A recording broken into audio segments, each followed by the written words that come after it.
All right. What's good? What's good? What's good? D in the building. What's going on, man?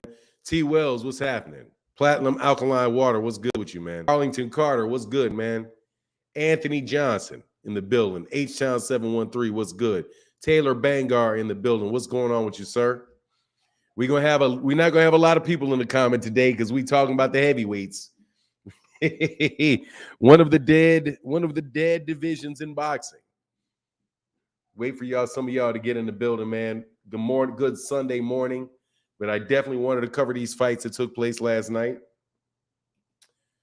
Definitely want to cover these fights. Hold on, man. What am I doing? What's happening with you guys, man? Hold on one second. So what'd y'all think, man? Anthony Joshua, how'd you think Anthony Joshua looked? I thought I liked what I saw out of Anthony Joshua last night. I liked what I saw with him last night, man. Definitely not super fluid with it. But was very disciplined. Stayed behind a very heavy jab. Nice straight right hand. Very stuck to the basics very well, man. Anthony Carlton, a good time for you to go to bed. I got you something to the bar. Ain't going to the what? A good time for you to go to bed. I got you something to the bar. Ain't going to the. What are you doing, man? What are you talking about, man? What are you talking about, man? I got no clue what you're talking about, partner. I got no clue what you're talking about. But since we got people slowly getting on the chat this morning, let me take my time to kill two birds with one stone. Oh, this is weird. Not a lot of people on here, man. I may have to start this over again. It's really weird. Should have more comments by now. There you go. That's 31. About to say that's kind of weird. Maybe the things didn't go out or something. Because now there's 31 people in the building. What's good, man? Stone Alone. There you go. Stone Alone said, top of the morning for 9 in the chat. Finally finished my truck. Oh, man, congrats, man. Congratulations, man. What'd you think? Hey, man, what'd you think about the fight last night, Stone Alone? TJ the fan, salutes for 9. What's going on? Salute to you, bro. Lone Wolf in the building. What's going on, man? K Hype in the building. What's going on, man?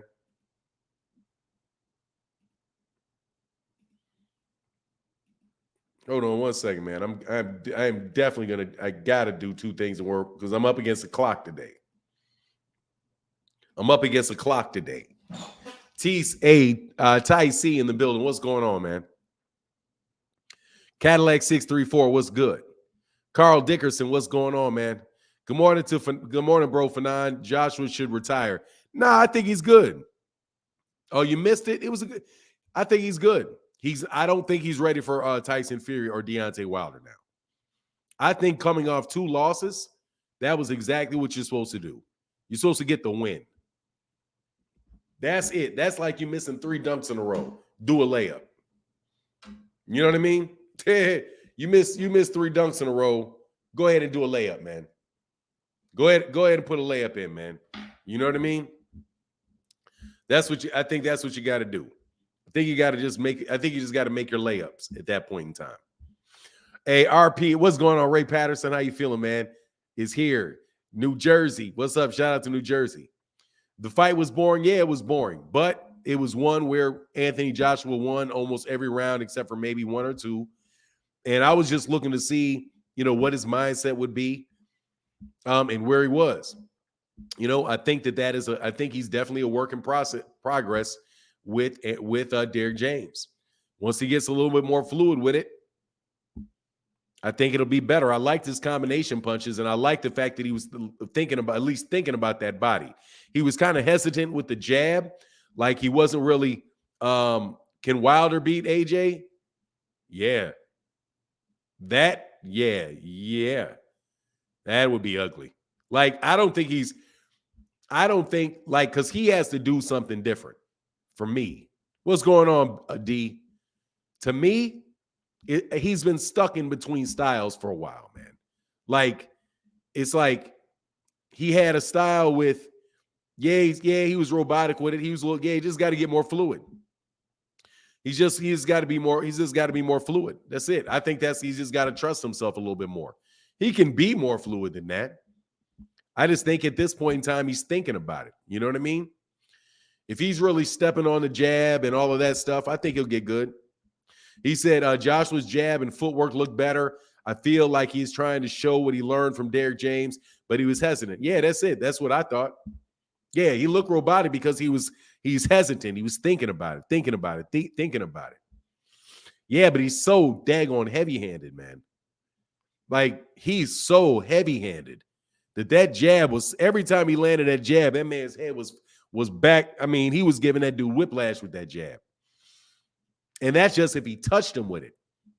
And he's bringing his hand back, protecting his chin well. You know what I mean? Kamal Oz. Hey, I was waiting for Kamal Oz's first comment. He said, Jarrell Big Baby Miller issued a strong call out of Anthony Joshua and D-Ball Dillian, the delusion and druggy ducker, after the fight. Big Baby called AJ an itch. Hey, man, just sit on down and be quiet, man, and wait. You know what I'm saying? Hey, no doubt about it, man. I mean, that's Big Baby Miller. Big Baby Miller would be a lot of problem for these dudes. Yeah, but how about this? How about you call out Tyson Fury, man? That's a top-ranked fighter. Call out Tyson Fury. What you calling D-Ball out for? You know what I mean? You got a guy right there, dog. Your sparring partner. Don't get me wrong, man. Jared Anderson is definitely a beast, man. So, I don't want to get it twisted up, but, I'm going to be a little funky at the same time and say, hey, man, why don't you say that? Why don't you say that to Tyson Fury? He's your state. He's on top rank. You can get that fight. Go ahead and call him out. Copper Aborigines, what's going on, brother? Says, salute, sir. Martin Blackwell, Phenom International Channel. Anthony Joshua won, but he's not ready for Wild or Fury, at least not yet. Derrick will have him back in competition. Yeah, that's what he said, and I liked how Derrick James said that. He was like, yeah, that was the first one. We got our foundation, and now we build on it. And they just got to be patient with it. They got to actually develop Anthony Joshua for a few fights, man. They got to develop him for a few fights. They've got to make some matches up. Oh, not Anderson, Big Baby Miller. Oh, Big Baby Miller just need to shut up. Oh, I thought you were talking about Jared Anderson. Yeah, I thought you were talking about Jared Anderson. Oh, okay. I thought you were talking about somebody that has room to talk.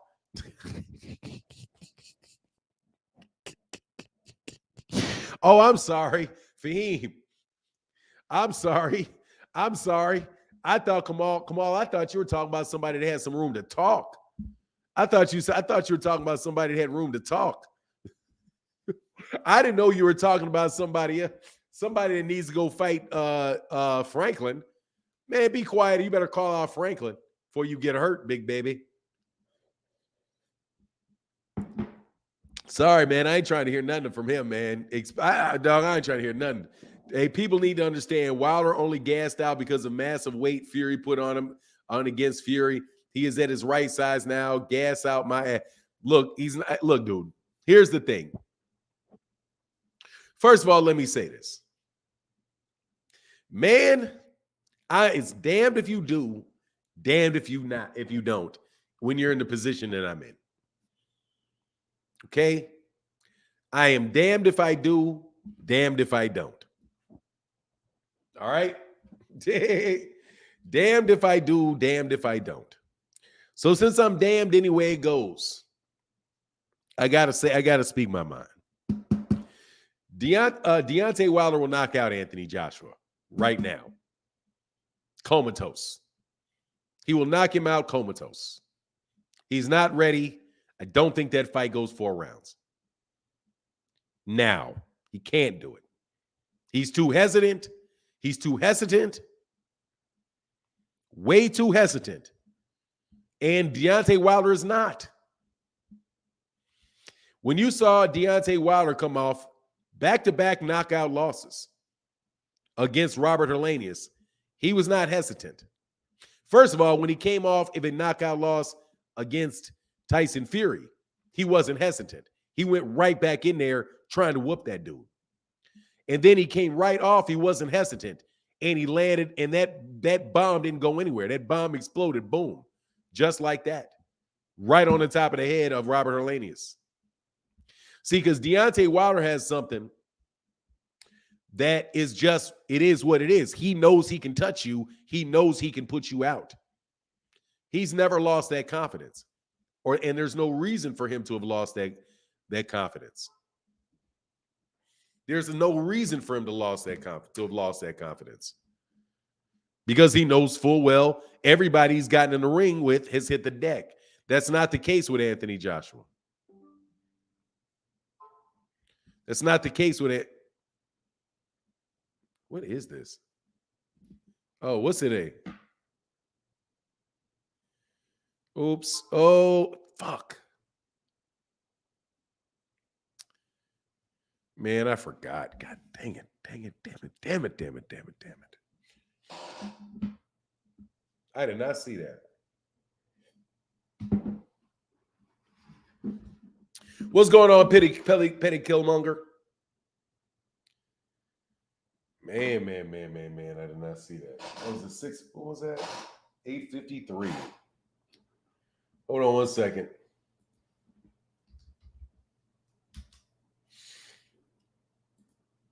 I wish my wife would remember what the passcode is. Fuck.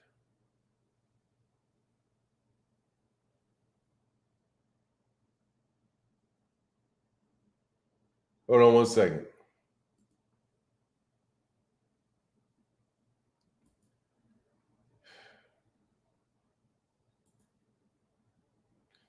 Oh, okay. Well.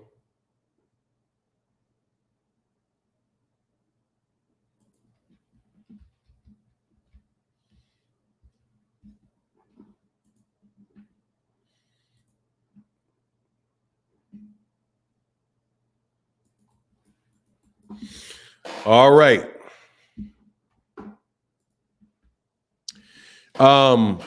Sorry about that. Wilder is more dangerous now than before his wars with Fury. Ain't no heavyweights out there doing anything with Wilder. Stop the nonsense. Yeah, he's really tough because he can put you to sleep.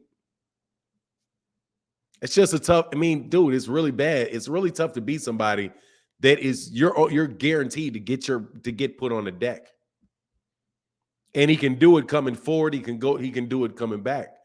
Petty Killmonger said, I see AJ didn't look gassed and his jab was there. How well you see him doing with Derrick James? I mean, I don't know, man. I think he's going to do better. I think that he's going to do better, but he's going to, I have to see 3 or 4 fights. He needs like 3 or 4 fights with him, 3 or 4 training camps, 3 or 4 training camps to make it for those guys to work together, for those guys to see what they're doing. I saw the thing that I really liked is I liked the combination. I saw him throwing combinations. I like the combinations. I like the combinations. I like the uppercuts, the combinations that included uppercuts to the body. And he landed very clean, sharp, nice shots on him. And Jermaine Franklin is somebody that has a good chin. So I liked it, man. Everybody can go to sleep. Everybody can. Everybody can. But not everybody's going to knock out Wilder. You get that, T. Orlando? Anybody can get knocked out. But not everybody is going to get knocked out. Only person I know that can knock out everybody is Deontay Wilder. That's a difference. You can have a fighter like Jermaine Franklin who can knock somebody out. You land one big shot and you're lucky or, fortunate you can knock the dude out. How can they keep protecting AJ from fighting Wilder? That's the fight everybody wants. I mean, he lost 2 fights in a row.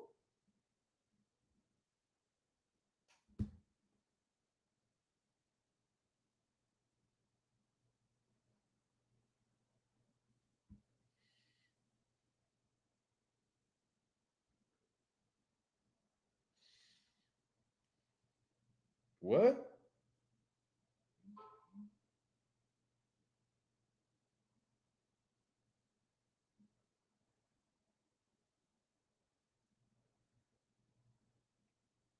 Wow. Dope. How can they? Yeah, he lost to arguably the best fighter in the world. What are you talking about? Fury too. I mean, he knocked out, dude. He Wilder didn't knock that white. Who are you? Look, Brad Pearson, dude. Please don't bring that shit in here, man. That man knocked that man down 4 times.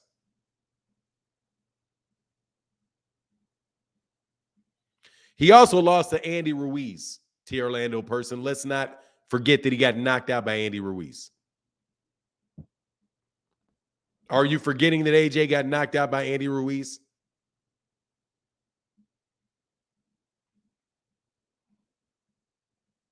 Let's not forget. Let us not forget. Okay? No, he does not want that landed on his chin, bro. I hate this conversation, by the way.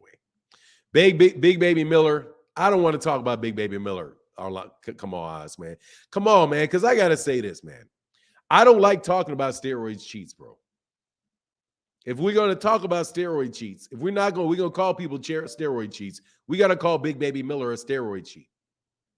That's what he is. He, Canelo, him, Clinello, Dillian White, all those guys that pop dirty, man. All those guys that pop dirty, bro. I said he can knock him out. He can knock him out. What are you talking about? He can knock him out. He knocked him down 4 times. He knocked him down 4 times and literally laid him on his back once for well over 10 seconds. That's why I'm saying I don't like to talk about him. Like, I don't care what Big Baby Miller says. I don't care what he says. He's a drug cheat just like the rest of them. And just in anything he says to me is like, I don't care about him. You know what I mean? Like, it's anything he says, I don't care about him. Brad Pearson, yay for the retarded boy, dumbass. Listen to what I said, dumbass. I said he can. I didn't say he did, dummy. Will you shut up? Jesus. I said he can. Can and will are 2 different words, you dumbass. You trying to make me cuss you out. Stop saying stupid shit, man. I said he can. Not did. Can. Those are 2 different words. Yes, you can win the lottery, you idiot. Yes. Yay for the retarded boy. Yay, yes. Yes, you can. Now you know the word can means, idiot. Now you know what the word can means. Oh, yay, good job. Good job. I can go to the store. I can win the lottery. I can beat you in a game of basketball. Did I? No, but I can. Use the words that I use. Think about what I actually said. Man, I get tired of y'all, man. I get tired of that. I'm trying to have conversations with people that don't listen to words people use. I said he can. I didn't say he did. I said he can. Stop trying to argue about something I didn't say. Do you now understand what the word can means? Can. Not did. Can.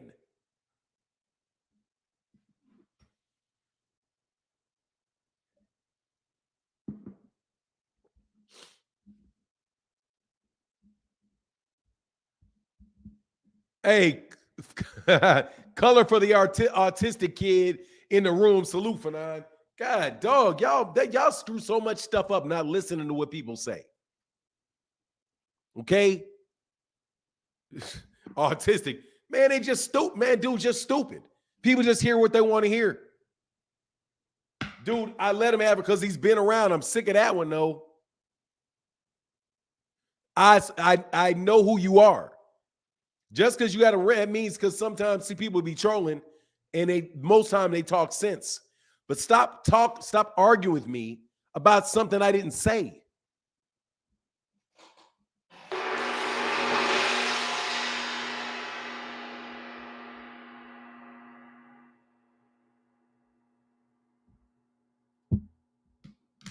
Bro, no, autistic kids are not stupid. I'm saying it is an insult to autistic people.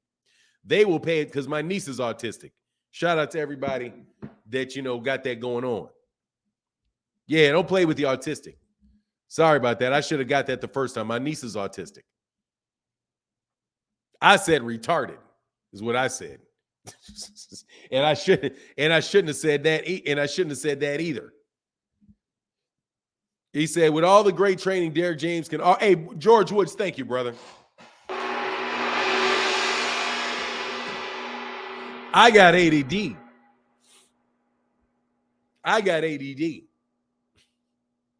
But man, I get a little bit tired. I got a wrench. Yeah, Brad Pearson been around a long time. I know exactly who Brad Pearson is. Brad Pearson been around a long time. That's why I'm not throwing Brad Pearson out. However, Brad, stop doing that. Okay, you playing a game. You know full well that I never said he did. So I don't know why you even bringing that up. We can move on. Everybody, you go out, it is what it is. We can all get smoked at certain periods of time, bro. You know what I mean? Brad Pearson been around a long time, and I ain't got nothing but love for Brad Pearson. You're right. Brad Pearson was a supporter very, very early. Yeah, okay, I got you. Like, hey, man, especially this morning. Okay? Especially this morning. Because first of all, I'm talking about a subject that I don't even like. You know what I mean? I'm talking about a subject that I don't like. Also, I'm starting to realize, dog, that, man, I am going to be held to the standard of journalists no matter what I want to do, no matter what I do. I do not appreciate fighters trying to bully me. Let me be very, very clear. If you do not like me and you don't want to share information with me, or you don't want to come on my show, which I rarely ever ask anybody for, I can understand that, and I appreciate that. If you want to give me the silent treatment, I appreciate that. I don't have no problem with that. Because it's like, okay, nah, they got their own thing, whatever. So it's all good. I don't like y'all trying to bully me. I don't like y'all trying to coerce me. I don't like y'all trying to glad hand me. I don't appreciate any of that because it's not absolutely positively not going to work. I changed my phone number so people will not text me. People will not try to do behind the scene conversations to get me to change my opinion or to influence me to change my opinion. If it ain't happening on YouTube, I ain't trying to hear it. Let me be very, very, very, very, very blunt about it. My opinion is my opinion. I own my opinion 100%. You all have the right to do what you do in your life. And no one can tell you to do something that you don't want to do. Same thing goes for me. I am going to express my opinion to people on my channel because that is what I'm here for. Do not call my phone. Do not send me notes and think that that is going to do anything other than to get me to never talk to you, because you are not going to creep behind into my life. Not going to happen. Not going to happen. Don't appreciate it. Not going to happen. Hey, George Wood, thank you so much, brother. He said, wow, that's sad. All you doing is talking boxing. Wait, what happens? I get calls from camps. Calls from camps. They want to have conversations. No. No. This is only thing that I have is the integrity of my opinion. That's what I have. That's what I own. That is it. That is the whole thing. If I sell it, if I loan it, if I exchange it, I lose everything that I have here. I lose everything that I have here. Nobody never called me, man. Ray Davis in the building said, for the idiots walking up with moving the goalpost, moving up like a mug. I'm not saying that's about nobody. That's not coming out. Don't you worry about it, though. I'm not saying anything about that. Like I said, all I'm telling is, hey, look, man, my opinion is my opinion. My opinion is my opinion. I'm a boxing fan. I don't work for nobody. I don't.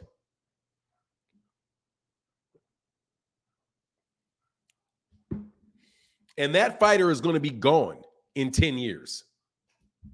10 years, that fighter is going to be, I'm not naming nothing to Orlando. Well, don't try to start none, won't be none. I'm just telling you, no.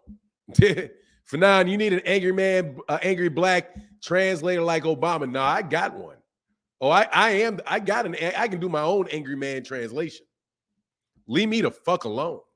Like, leave me alone, bro. Because I promise y'all, man, I can't do anything with it. I'm not sacrificing myself for you. I'm not sacrificing myself for you. I'm telling you right now, you're not going to sweet talk me off of a bridge. There's no returning from that. There's no returning from that. None. For with a lot of people, there's no returning for that. No returning.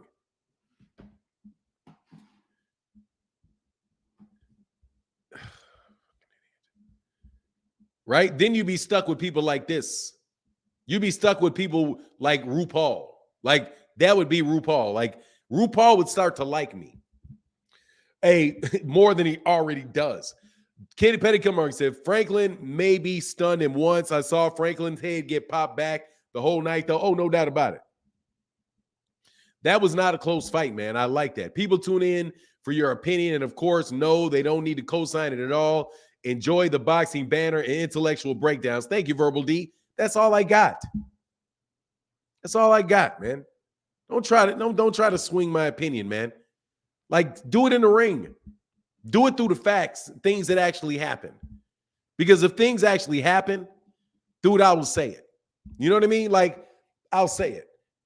You right, Petty. He needed to stay standing. What's that? John Boy in the building. What's going on? Morning to all. Morning all. Shout out to everybody. I'm gonna talk about like this guy right here, John Boy, for example. This is a real dude. This is a real supporter of the channel, bro. Real supporter of the channel, man. Real supporter. Real supporter. I'm not going to be a fake. Some of y'all are fakes. Some of y'all don't believe what you're saying. You don't really believe it. You don't really believe it. You're just riding for your guy. You're just riding for your guy. No, I got childhood friends, bro. I'll ride for them. Like So Deep, I'll ride for him. I don't care what So Deep does for the rest of his life, provided it ain't involved with touching nobody in my family. You know what I mean? For the rest of his life, dude, that's my guy, period. It's been my guy dang near my whole life. I don't need boxers for that, bro. I don't need boxers for that. I'm not, let me guarantee you, I'm not starstruck, nor am I intimidated. Terrence Crawford can call me this, call me that, whatever, bro. Call me that from Omaha, Nebraska. You know what I'm saying? Call me that from Omaha, Nebraska. I get to have my opinion just like you get to have your opinion. And I don't know who raised y'all, but not everybody's going to be your friend. And not everybody's going to like you, boxers. Not everybody's going to believe what you say. Not everybody's going to like you. And it is their right not to like you. If that girl don't think you're cute, but you think you're cute, you don't got a right to walk up and grab her arm and start yanking her around. Because it's her right to say, nah, I like him, I don't like you. You just better go find somebody that likes you. Period. John Boy in the building. Much love in that super chat, bro. Man, he ain't my supporter at all. That man can go take. That man can go. I'm trying to tell you, man, that dude can go swim in the ocean. That man can go swim in the ocean with brick flippers, for all I care. John Boy in the building said, hey, family. So much love in that super chat, bro. That's why I always thank y'all for y'all support, bro. So that's why people rock with you. That's why the people that rock with you rock with you. And that's it. I can't do anything else. You're not going to sweep talk me off this ass whooping. The unfortunate thing is that I pay attention to a lot of boxing, and I'm very good at making arguments. Very good at making arguments. And I'm not talking about the cheap ones you do over like 5-minute time frames. I'm going to whoop your ass over about a year and a half. And as hard as you work, I'm going to work just as hard. Believe it. John Boy said, you're right. My old bros and sis can never do wrong. It's always someone else's fault. Exactly. For them, it's somebody else's fault. I got that. Believe it. You know what I'm saying? But that ain't what boxing is. That ain't it for boxers. Do my job. What I like to do, man, there's a lot of boxers I really like, man. And I respect, no doubt about it, brother. I do. Anyway, my guy, John Bowie, my guy, Ray Davis, the beast on these streets. Yeah, he is. Anyway, man, let's get back to this boxing, man. We got 300 people in the building. And it's support like this. The color in the chat, dude. I'm telling you, that's it. John Bowie says, salute to John Bowie and the others with good common sense. Thank you, George Woods, brother. Thank you for that support, man. Did anybody see Roy Jones get robbed last night? I didn't see it. You missed the Y in your caption. I probably did. Thank you for the hold on. Thank you, man.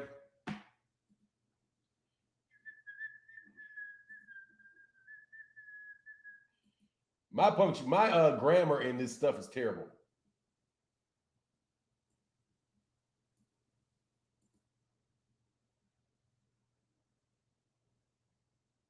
Oh, you're talking about in the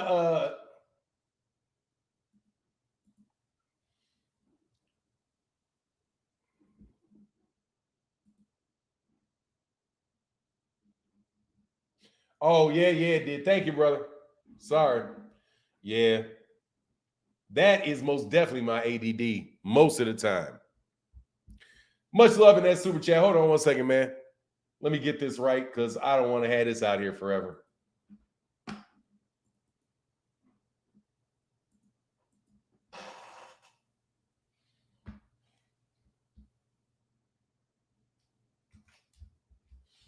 Man, I'm telling you, dude, I swear I hope they make this Terrence Crawford Errol Spence fight.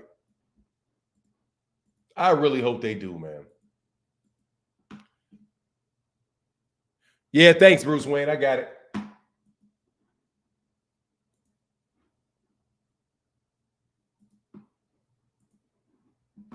It's called the thumbnail, just so you know, next time I screw it up.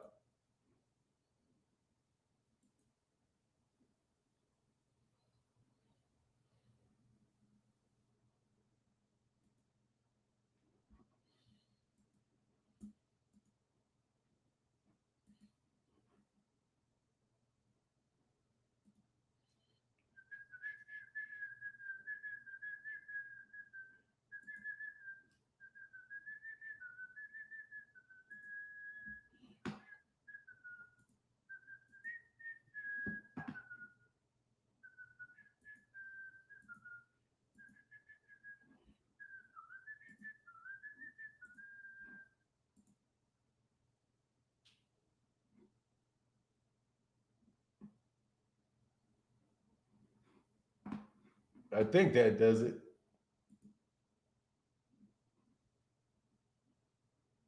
What?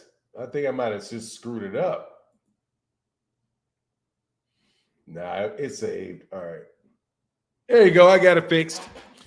John Boy said, God dang, my guy George Woods. Yes, sir, man. What's going on, George Woods? Much love. Thank you, bro.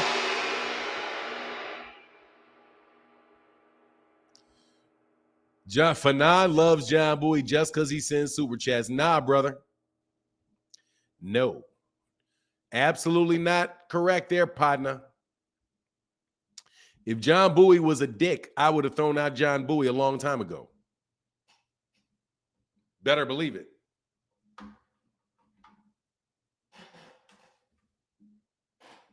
No. John Bowie's a good dude.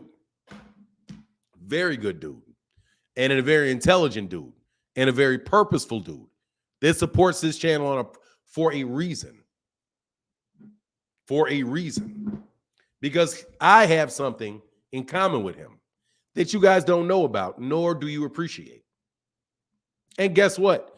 Being rich, having rich friends is a nice thing when you have a business and you need your business to continue. Believe it. If you think for a second, you dumbass, that a millionaire, which that dude obviously is, supports me, that I'm not going to thank him and like him and appreciate him, you're nuts. I am. Just like George Woods, just like Ray Davis, just like Kamal Oz, just like Zenith 360, just like Deborah Booker, just like Barbara Davis, just like all these other people, just like Adrian Molina, just like that dog. I could go on and on and on with people that support the channel, that know that you need support in order to prosper in life. And if I give them a service that they appreciate, they will understand and do what they can. That's life, you coward. Unlike y'all, I will actually say it. But the second somebody like you, bozo, puts a dime on me, I will give me $100, I will take it and put it in my bank and throw your ass out. Believe it. For now, tell these fools, be humble, take a little less money. You're a stud. Hey, man, dude, just leave. Hey, y'all be wilding on me, bro. I swear. Hey, John Boy said, nice broke ass RuPaul was sent by little man coach. And I can't say that. Idiots stay broke. I mean, pretty much. Just do boxing. One body in Yahweh, Semi's world. Dude, and Cass said, don't, and by the way, Cass said, don't do super chats. Mills Rob, Bruce Wayne, a lot of these dudes, they support the channel.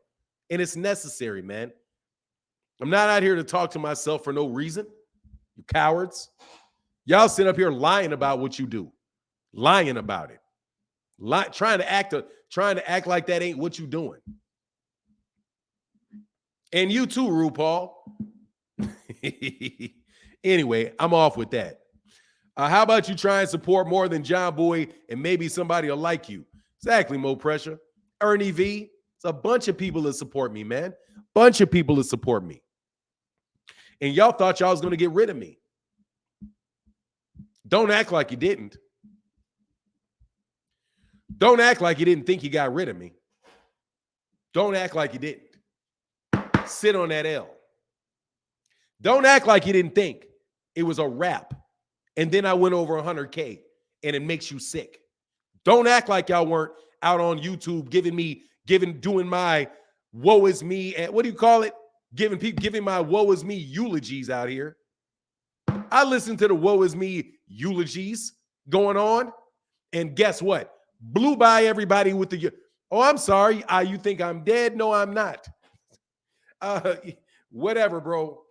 Anyway, John Boy said, real people respect the truth. When I was dirt poor, I'd rather listen to the truth than get lied to all day. Much love in that super chat. Some people rather get lied to. Them lies are sweet. Them lies are sweet. Lies taste good going down. Only problem is they give you diabetes. And your ass going to be on insulin. Because your lie resistance. Because now you can't tell the truth to save your life. John Boy says, Stone Alone, big bro Mike Kirkland. I forgot. Yeah, and Stone Alone and Mike Kirkland and Aaron Muhammad. Bunch of dudes support. Anyway, don't forget my gong and Adrian Molina. And my guy, Keys to the Game Boxing Channel. No joke. Because I'm about to start to do a certain kind of content y'all really ain't gonna like, bro. Some of y'all ain't gonna like, bro. I'm telling you. Some of y'all ain't gonna like this content I'm about to pop out on y'all.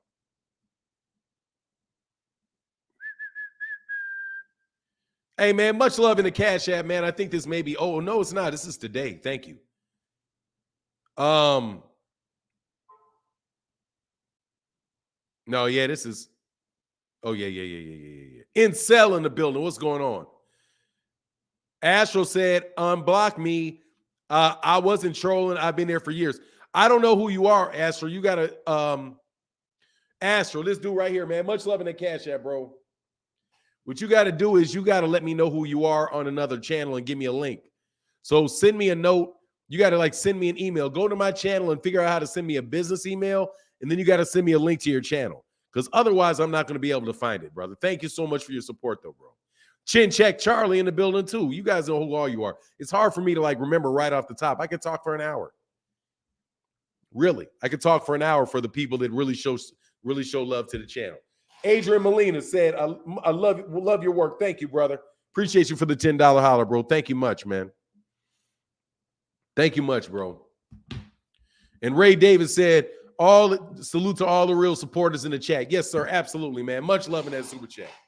Caesar MC, the only people I like to me, hey, only people I like lying to me are strippers. Yeah, that's it. That's it. I don't even want them. That's why I don't even go there anymore. I don't want to hear that. Dog, I'm trying to tell you, man, I reached the conclusion. Dude, if you got a wife, you should be good. You should be good. If you are honest with your wife, you should be good. No joke. If you're honest with her, you got a good one, and you're honest with her, you should be good. You should be good. The tough thing is being honest. Because try to manipulate women when you're dating. Manipulate them into doing this, think this about you, think that about you. Hey, Stone Alone said, yes, sir, John Boy, and the rest of the Truth Seeker chats. Yes, sir. Yeah, but if you love your wife, you should be okay. You should be. And Soda Black be out here on the regular, man. Yeah, man. If you're really good if you're honest with your wife, you should be good. Honest with her, you should be good. Because if you're honest with her, then you really don't want to do nothing. Because then you got to tell her. And that's not something I want to do. You know what I mean? I learned that over a long time. Deal with my wife that honesty is really it. Honesty is really it. Because they ain't stupid. And I still maintain women are smarter than you. I divorced my wife. Best thing to happen. Hey, man, you picked wrong, bro. Hope you get another one. Copper Aborigine said, facts, Martin. Lying never works. It's tough, man. It is, man. Relationship therapy session incoming. Nah, bro. You guys can kiss my ass with y'all. I don't care about y'all relationships. I'm talking about boxing. It's better to tell the truth. So anyway, back to this particular issue that we're on. Because we are on an issue for sure. We are on an issue, which was Terrence, which is Anthony Joshua and Deontay Wilder. Lying when exposed, you lose all credibility. Yeah, it's just, man, it's tough, man. Like when you get caught with Steve Kim behind you in a mirror, in a window. Don't think I am ever going to let you off, little man, out of that one. I ain't never letting little man out of that one. I swear I'm not. Dog, you guys play. They be playing so many games with these YouTube channels, man. Y'all, hey, dude, seriously, man, I'm not picking up the phone from nobody no more. Like, unless you're Nonito Donaire. Like, unless you are literally the actual fighter, bro. I ain't picking up no phone from none of them, dog. I mean it. No. See you in the ring, bro. No. See you in the ring, man. See you in the ring, man. See you in the ring. That's why I like Rise podcast, man. Those dudes don't try to get you to say nothing. They don't try to get you to say anything. I think that and Errol Spence Jr.'s camps like that too. They don't try to get you to say anything.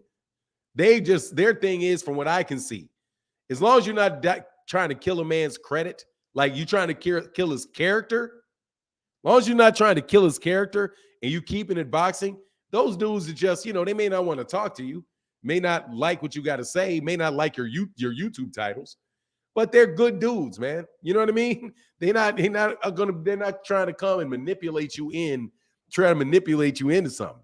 Here's a problem though. Hey, AJ forgot how to say Wilder's name after the fight. Eddie Hearn was scared to say it. Look, man, he need to forget how to say all those dudes' names for a minute and let that play out. Man, they need to use Anthony Joshua. You made your money. Now that you're rich, you got to play it smart.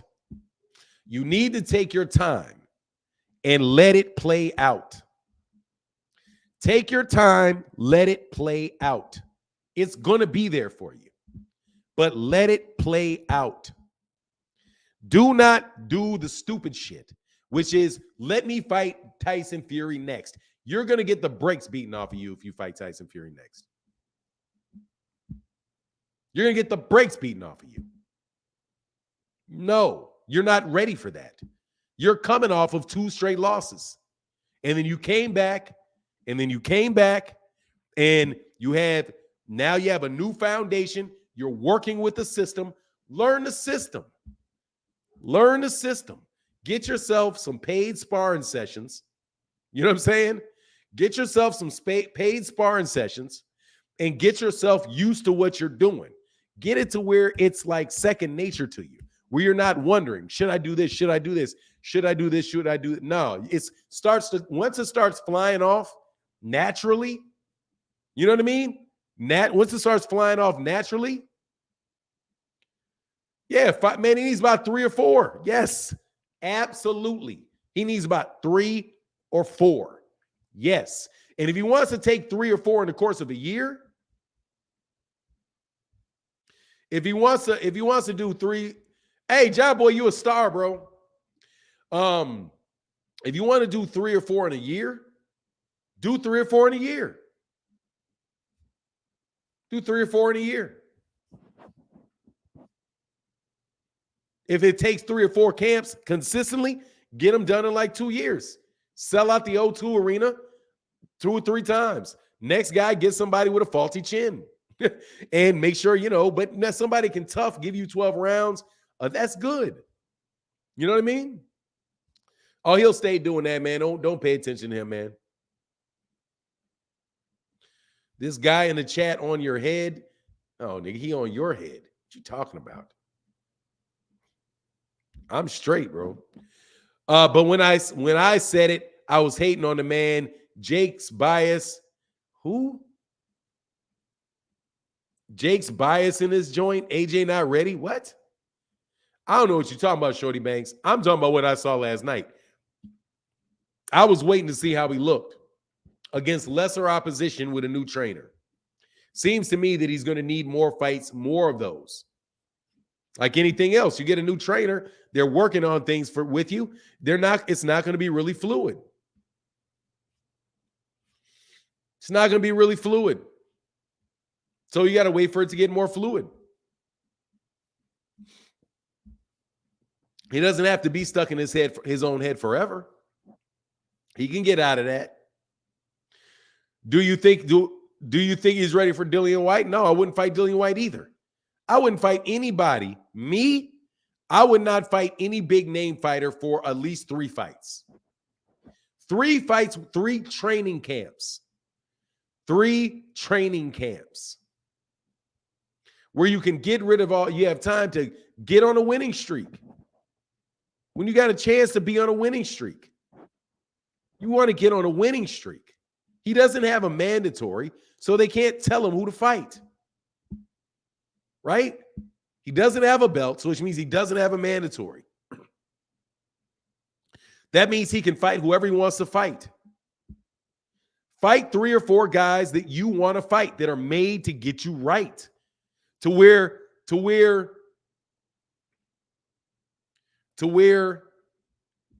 you feel like what you're working on, you feel like it's necessary.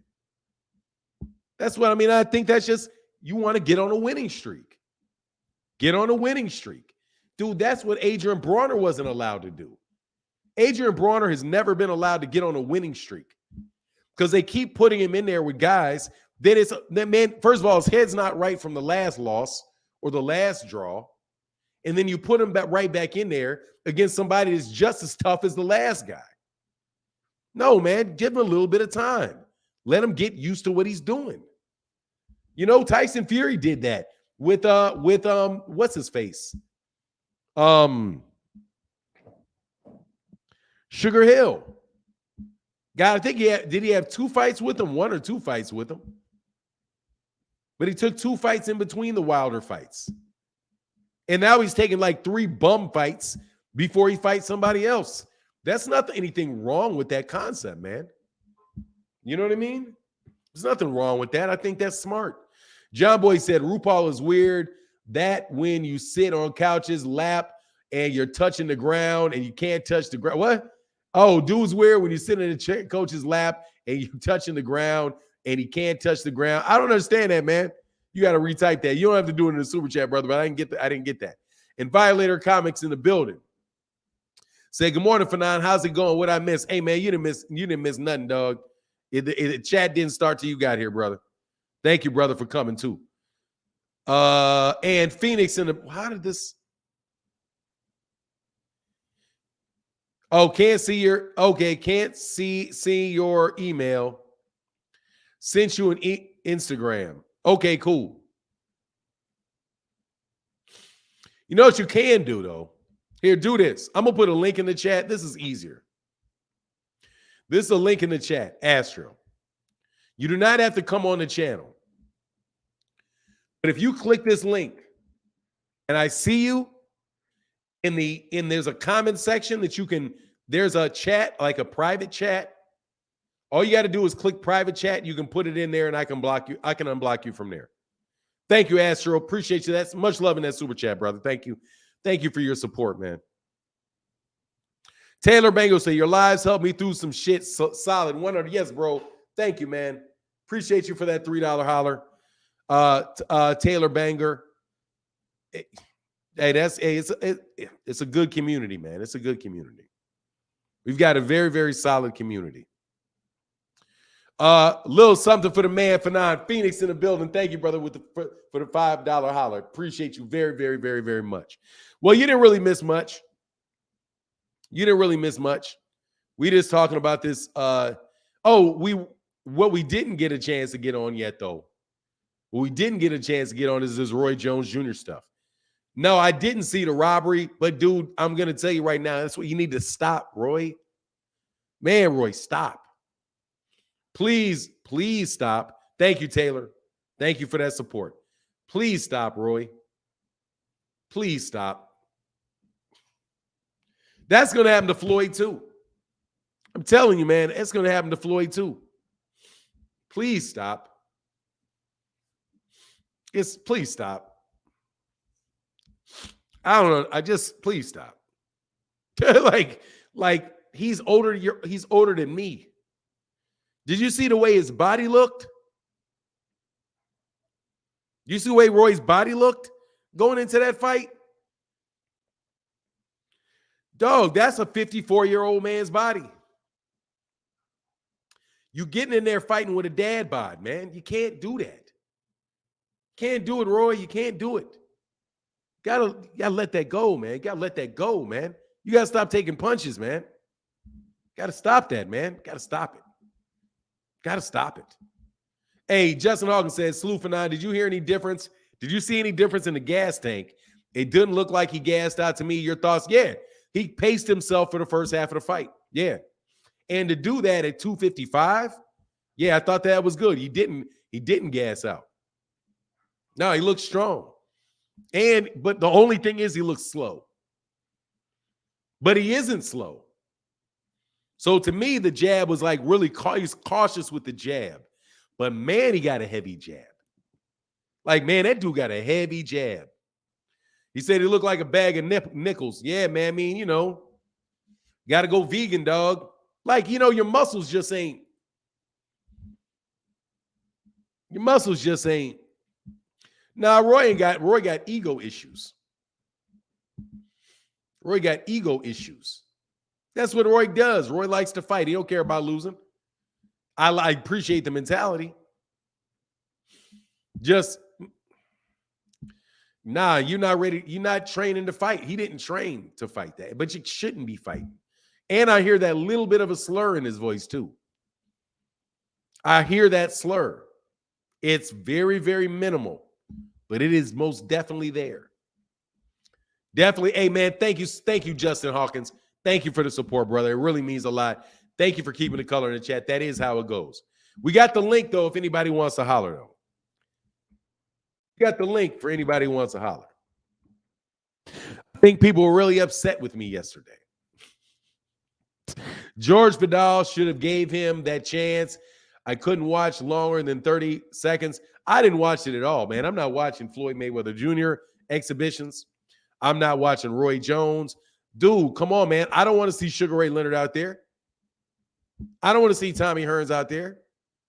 I don't want to see Larry Holmes out there. I don't want to see it. So I'm not supporting it. I can't do it. Dude, I know what it's like. No, I've never been the athlete Roy Jones is. But dang, Roy, you're so far from where you were. It's just nowhere close. All right, man, go ahead and Astro, go ahead, man, and put there's a private chat. Go ahead and put your YouTube channel there, and I'll go unblock you.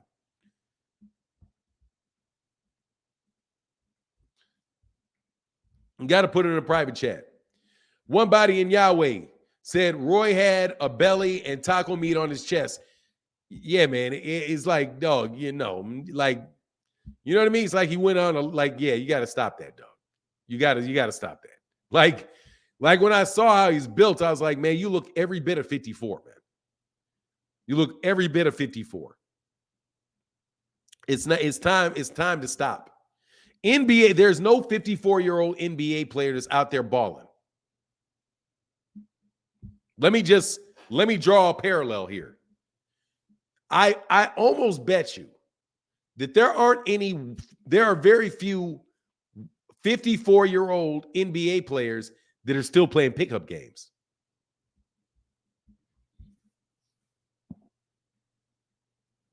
I would be interested to know how many 54-year-old basketball players are really even in the gym playing pickup games. I don't know if there's a lot of them. I'm sure there are, but not a lot. They've switched to other sports. Anthony Peeler lives in Kansas City. Used to see him in a YMCA all the time, dude. Oh my God, Chris Jackson definitely still going.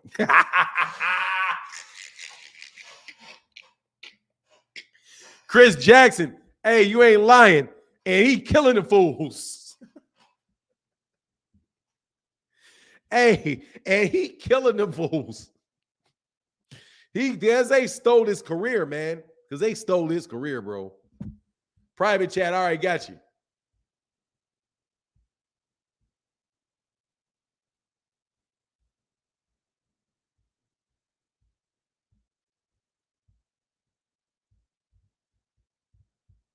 All right, man, you unblocked. All right, you're unblocked, man. You're good to go.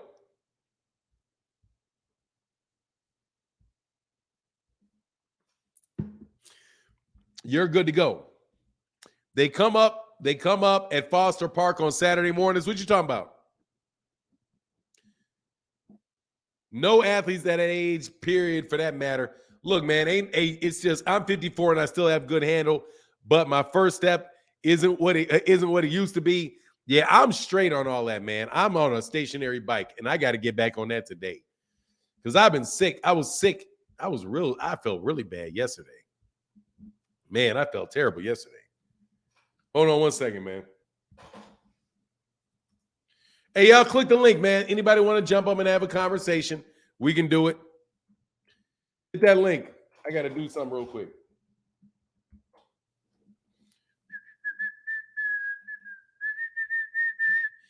Chris Jackson's yeah, I haven't seen it yet, man. I don't think I'm gonna watch it, man. I don't know about them documentaries that where it's stuff that happened when I was like, because I'm the same. He actually, Chris Jackson, I think, is a little older than me. He's like maybe, I want to say he's a year year under me in school, but he's like 3 months older. He's like 3 months older than me, but he was a year back in school.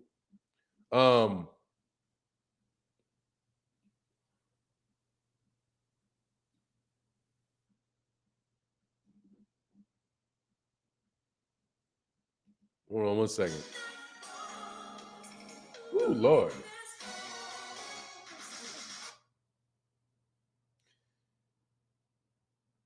Oh, Lord. I swear, bro.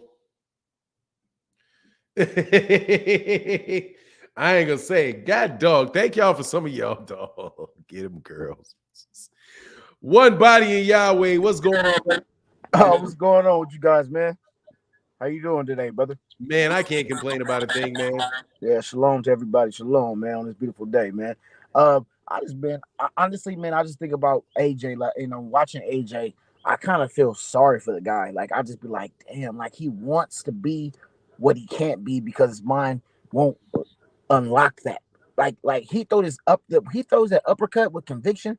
It's very nice. It's like he has all the intelligence, he has everything, but then he holds back. It's like he's calculating, okay, left punch, right punch, don't get hit. And it's like, dude, just fucking fight. Excuse my language. Like, it's like he has like this block in him, like he doesn't want to get knocked out again. You know what I mean? He doesn't, that Ruiz lives in his head forever, eternally. You know what I'm saying? Like, it's just like, in order for him to elevate to the level that he's capable of, he has to just throw that shit out the window and just say, you know what? If I get knocked out, I get knocked out. But I'm going to try to do what I have to do to get you out of here. He don't have that dog in him. That's what, and see, that's what Tank Davis has. You talk about that dog in him. The UK fighters don't have that. UK fighters just don't have that dog. I don't know what it is, but UK versus America just don't have that dog. I tell you what, if Martin was a little bit taller and longer, he wins easily. Who? I'm sorry. The guy Franklin. I'm sorry, I said Martin. I meant Franklin. If he was taller and longer, he wins that fight. You know what they say about if it was a fifth, we all be drunk.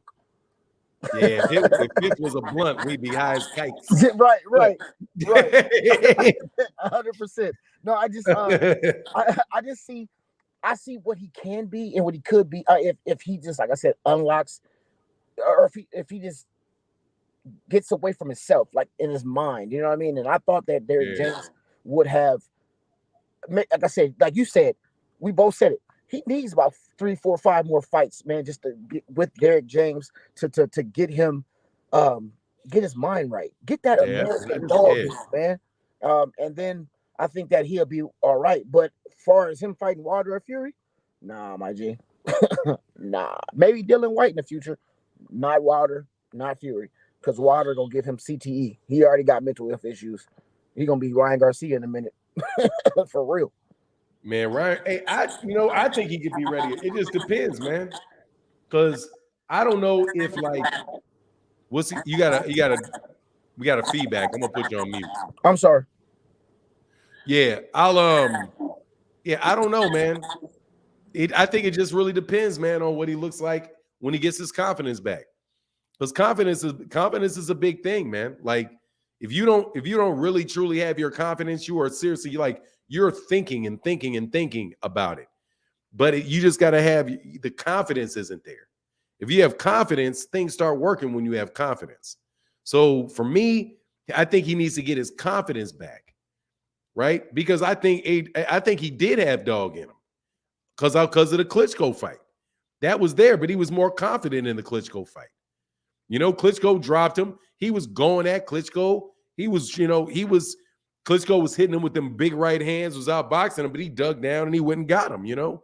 And then I just don't think that he was developed enough to truly, like, really believe in himself like that. At this point, you know, I do think, you know, obviously his confidence got hurt with Andy Ruiz. Because that was a big stage to kind of, you know, have the weight on your shoulder and all that stuff, and you kind of fall off. But if he builds his confidence back up, gets a chance to look back on it and be like, okay, I understand. Not only does he have the experience of the fights that he's been in, also he has the confidence that's back from a series of wins, right? Provided, that they're good fights. And these guys aren't like tomato cans, right? But we'll give you a false confidence. But as long as he's able to do that, I think that he can get back. He may be able to get to a better situation than he was before. I just think that it'd be a terrible mistake for him to go and say, okay, yeah, now put me in with this guy so Eddie Hearn can make big fights. Like whoever he fought Jermaine Franklin, it looked like there were like 20,000 people or whatever in the O2 arena. So it's not for them, it's not a gigantic gate, but 80, 90,000 and all of that. But just get in there, do your thing. And I think, and build your confidence over time. That's what I think. What's going on, Kyle? I see you. You're mute. Oh, I'm sorry. Yeah. Go ahead. Sorry about that. Yeah, no, I agree 100%, Fanon. It's funny. I find it very far in between that I don't agree with you. It's funny, like that's why I think we all come to this channel because you have like the most, to me, in the boxing world of YouTube, you have the most logical standpoints consistently. Like I said, I can't remember when I'd be like, I don't believe in that. There's many channels I can argue up and down, but you come with, like I said, the most logical standpoint, and I get what you're saying with AJ. I think Eddie Hearn knows that he's going to milk him as much as he can, and I think in order for him to do that, well, AJ first have to be very careful dealing with Eddie Hearn because Eddie Hearn seems like a snake, a slime ball. So to me, I'm like, okay, don't let this man just use you up and then throw you to the wolves, aka Wilder Fury. Like you said, get some more fights in, make your money, and then I would say exit gracefully if you can't get to the level you want to. Because I saw a winner that was defeated after that match. I saw a person that won the match, but was defeated inside. Like, damn, I know they gonna criticize this performance. He knew it right off the bat. That's why he didn't say Wilder's name. It took Eddie Hearn to reluctantly say Wilder's name. He didn't say Wilder's name emphatically because he knows better. He said, okay, shit, me and you got to work this thing out. Get as many fights in as possible. Get as many money. As much money as possible before your exit. Because I'm telling you right now, if AJ were to get embarrassed and knocked out, if you see, they had a little scuffle at the end, a little kerfuffle, if you know, you know what I'm saying? At the end, Yeah. You know what I mean? And I feel like he's soft. I'm gonna be real. He's just mentally freaking soft. Okay, I don't give a damn about none of the muscles. He's not that. You know what I mean? I don't feel like his character reflects what he can be. So I worry that he's one knockout, meaning he gets knocked out away from, just spiraling somewhere that I don't want to see him do. He's still a brother from another, and I just hope he carries himself and his career lightly as possible because what I saw, he should not be in the ring with none of them Furies or no Wilders. Yeah, and I don't think not now. We'll see though. We gotta have to. Yeah. He'll do it. I'm sorry, he'll do it at some point. Hey man, we got one more dude right behind you, brother. You good? All right, Mr. Shepard, what's going on, man? What's good, Fanon? Top of the morning. How you doing? Man, I can't complain about anything. Good to see you, man. Good to put a face to a name, man. That's it, man. I'm authentic. You know who it is. Real name there. But I saw that AJ fight yesterday. He is scary. He is chinny. He's too concerned, overly concerned with really just letting loose. Just, I guess, that Ruiz fight, that hand speed, and Usyk, the hand speed, he's just so reluctant to let go and really commit and sit down. And he has the power to hurt people, but he's more concerned with getting touched himself. And with that type of style, I just cannot see him lasting more than 5-6 rounds with Wilder. And I'm a big Wilder critic, but at range, he thinks he's going to box he needs to bring the dog and get inside on Wilder like Fury did and try to lean on him. And if he thinks he's going to box at range, he's just going to get sniped with that right hand and go to sleep. You know, it's tough because years ago I was critical of Wilder. I just felt like, all right, he only defends the title. He's not trying to unify. And I saw AJ doing those things. But then now, you know, in hindsight, I'm looking at AJ. He just looks vulnerable. All those muscles don't help his chin one bit. He's looking like Amir Khan. Not even Amir Khan. Yeah, is worried. As soon as he gets touched, he might go down. You know, I don't know. What were your thoughts on that if you saw the fight? Oh, I definitely saw the fight, man. My thing was, I don't think he looked. I just think he looked indecisive. You know, and that's because I think that's because of he's trying to do. I think he's just in between styles. And right now, it's like he wasn't like he was boxing. He wasn't fighting. You know, like he was like he would stick the jab out there. He's being very technical. He's trying to make sure he gets his hand back. He's trying to make sure, you know, he's doing everything that he's trained to do. But he didn't look like. He didn't look fluent. Yeah, it's because I think he's trying to box. He's not trying to fight. Because if he's just in there trying to fight, right? Yeah, like just using your instincts, you know, and you don't Yeah, see that. yeah. But I just think, yeah. So for me, I just think that he is just gonna. We'll see if it comes back to him. But I just think he needs. I never believed in his trainers, and plus UK fighters to me are always kind of suspect. They just kind of suspect to me. So Yeah.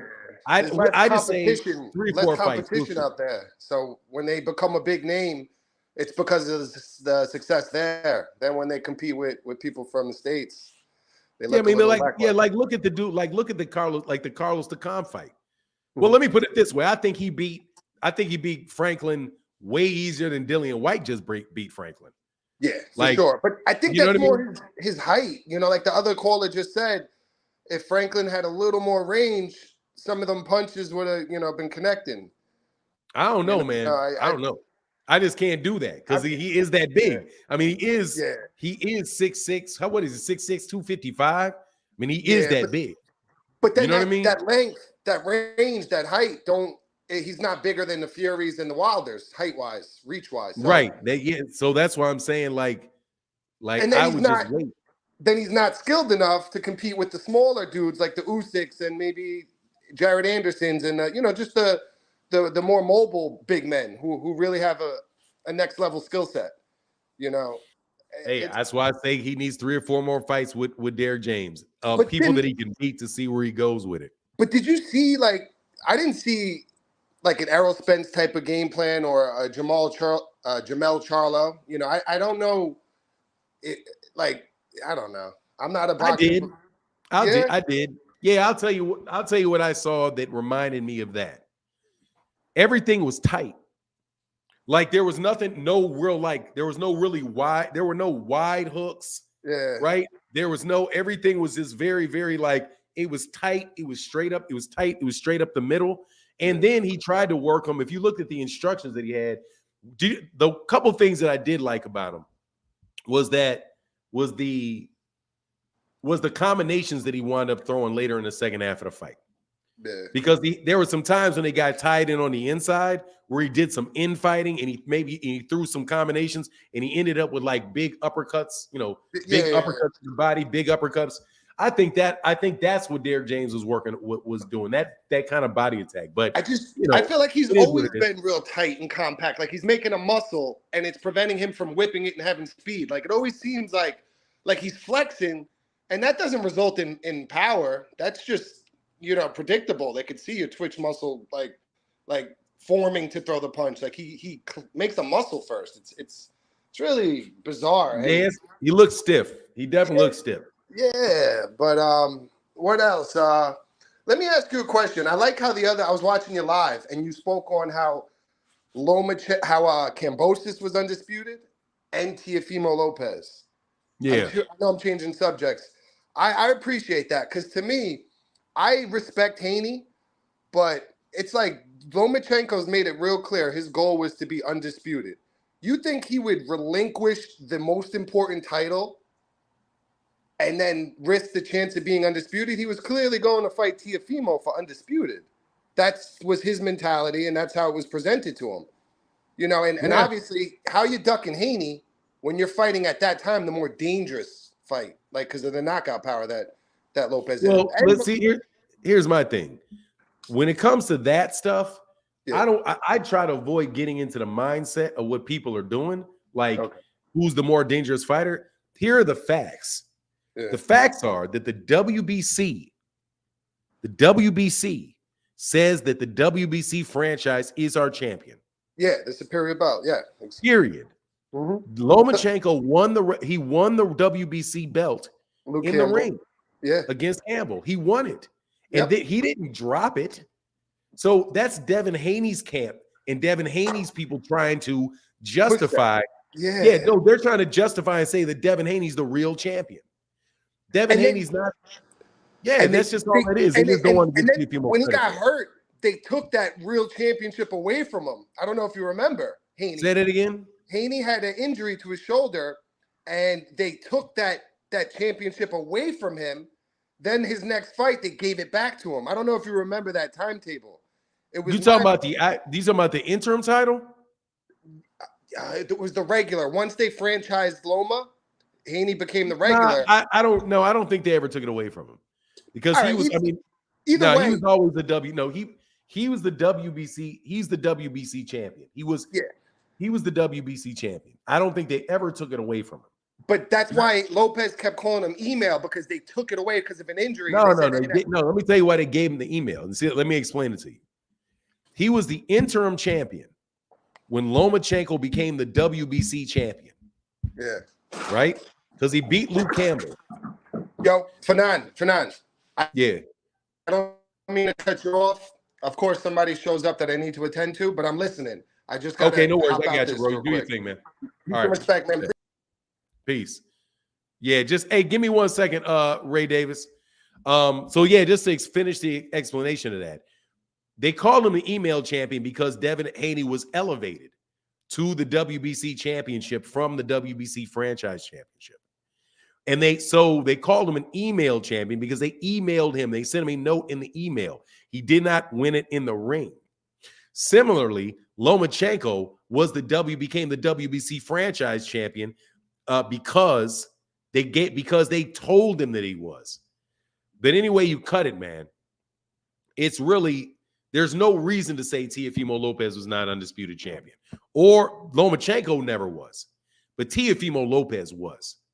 People just don't like how it happened, and not liking how it happened doesn't mean that you have the right to. You may not recognize him as that, but the WBC recognized Teofimo Lopez as undisputed. The WBC did. And the WBC said they told Devin that you're not the champion for that purpose. So there should be no confusion from Devin. There should be no confusion from anybody in that camp that Teofimo Lopez was the undisputed champion. People are just playing word games. Ray Davis in the building. What's going on, man? What's up, big guy?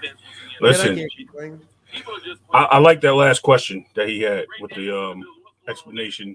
You got to hit a mute on something because it's repeating. Hold on a second. Just pause. How's that? Is that better? Yeah, just okay. Whatever volume you have on YouTube, put that on mute. That's done. Okay. It was my phone that I play you on 3 different devices.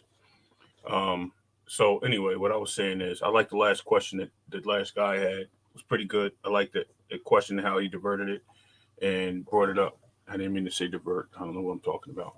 That's that Jersey in me, lack of education. No, you good, man. I'm just messing with you. Yeah, you changed the subject. You good? Yeah, but on the AJ fight, let's get back to that. I thought he was fighting very cautiously, like you said. I think he just was coming off those losses, and he was just like, I don't want to lose to another small guy. He was shelling up. By him shelling up, it kind of looked like he was like I want to protect myself more than bring myself out there and try to go after this dude. Because I thought if he threw more combos, he would look better, but I think he didn't want to take the risk. I think another part was his weight. Him having his weight up kind of showed his bulkiness and he was taking a lot of blows, but he was absorbing them, which was good. I don't think he's ready for Wilder or Fury. He's too chinny right now. And I don't even want to use the word chinny. I just think the way he's approaching the fighters and moving in to take his jabs. He didn't look like he's ready for those guys. Like his mental state is not there yet. Like you said, get a few fights in. Let's get it going. As far as him sparring, he needs to spar either at that size. He needs to learn how to spar people like Charlo, smaller guys with weight on them that hit the 200-pound mark on a non-fight schedule, and get used to that speed and that adaptivity.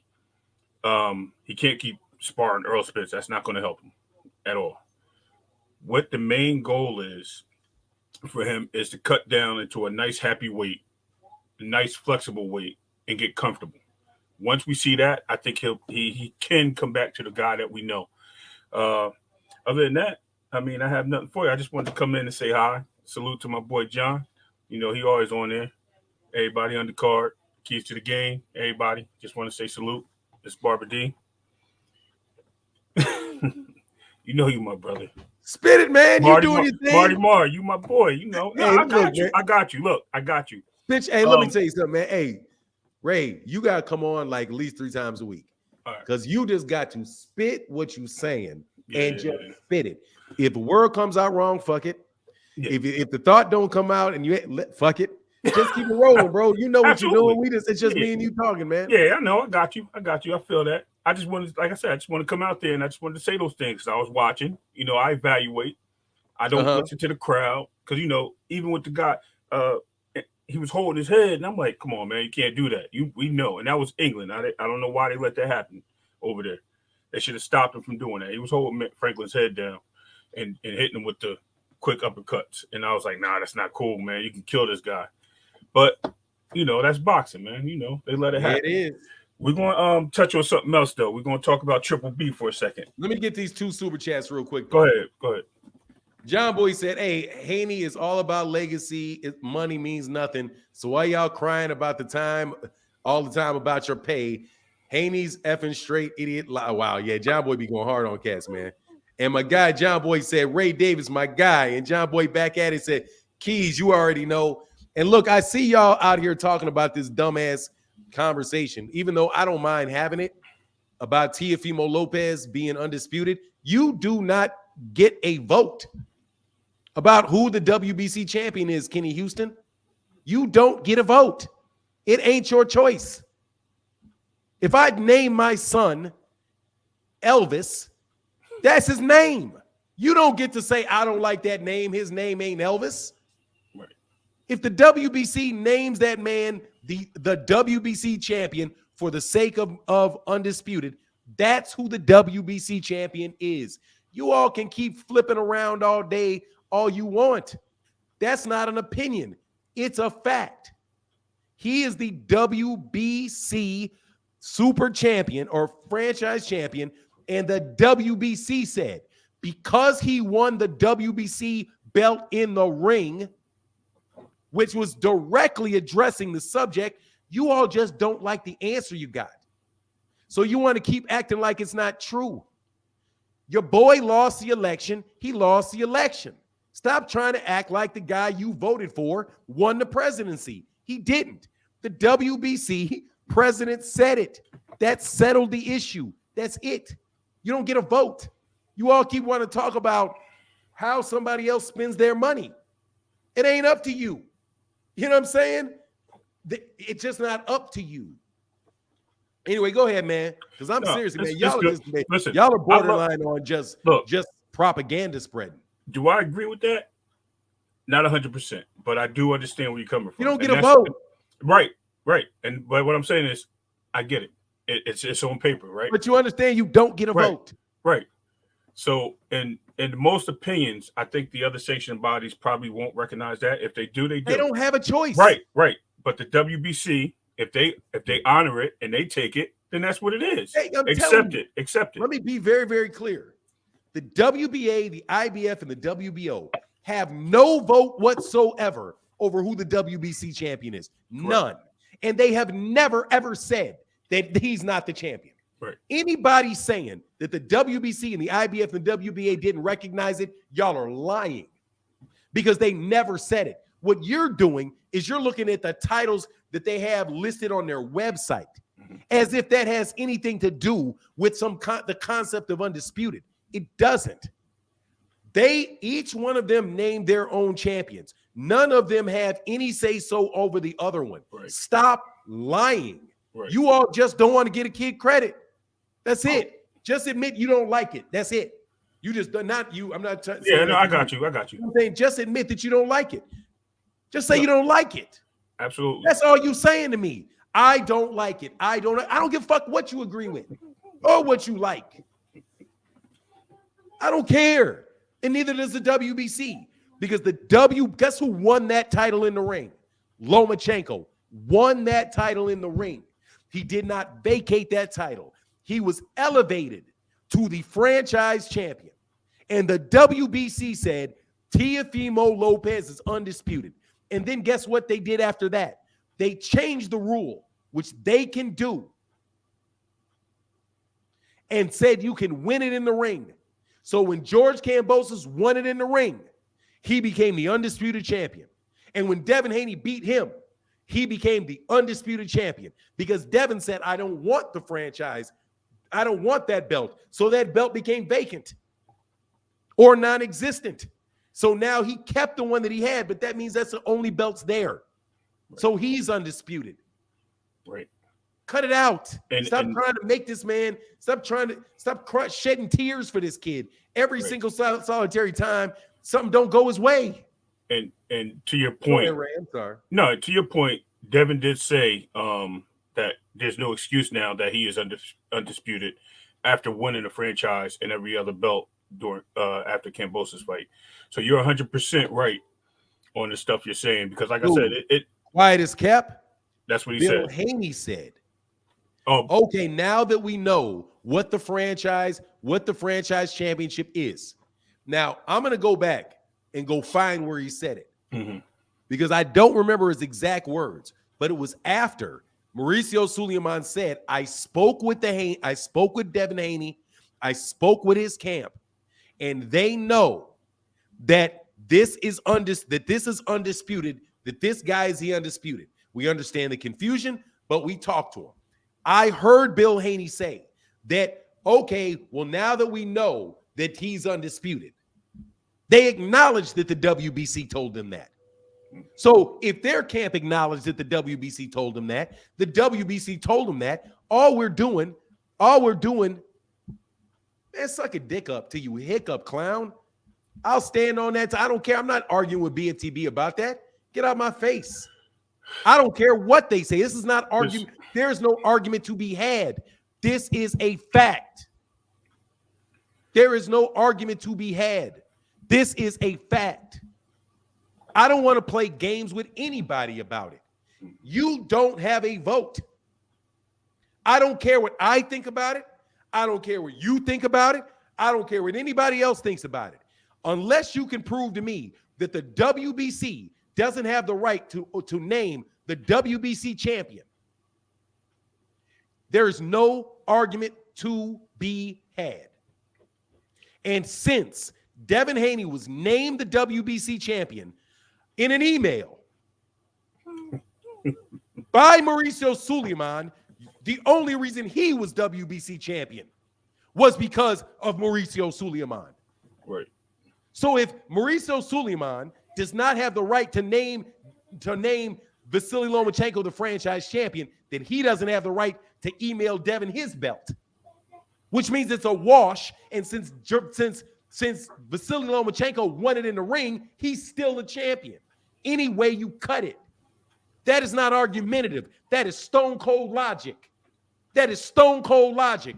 And I'm not about to sit up and argue, and I got no disrespect for nobody. You dumbasses are not going to get me to believe that 1 + 1 + 1 is 9. It's 3. There ain't no argument. 1, 2, 3. That's a fact. It's not an argument. You may not like it, but it's not an argument. This is not about ducking. Ducking is completely subjective. Should he have, could he have, would he have?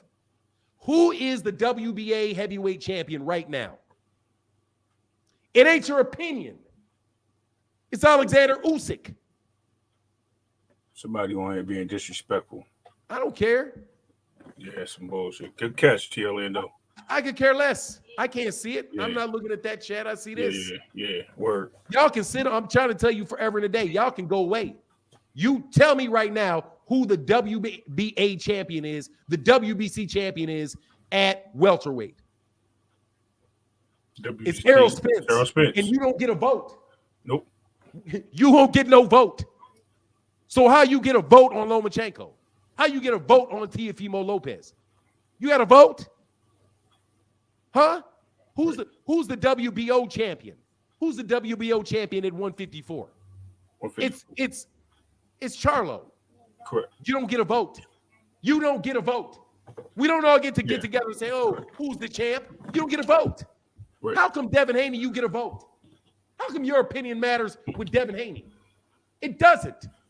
If it don't matter with anybody else, unless you want to turn around and start saying, well, Deontay Wilder, if Deontay Wilder gets the WBC champion, I don't like that because, you know, I don't like how they put this guy as the number one contender and he didn't fight this guy. He's not the real champion.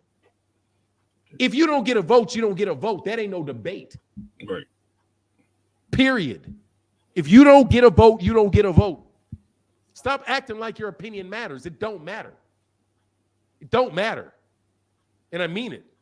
Yeah. And I don't care about no disrespect, none of that. You guys are disrespecting God's logic when you do this.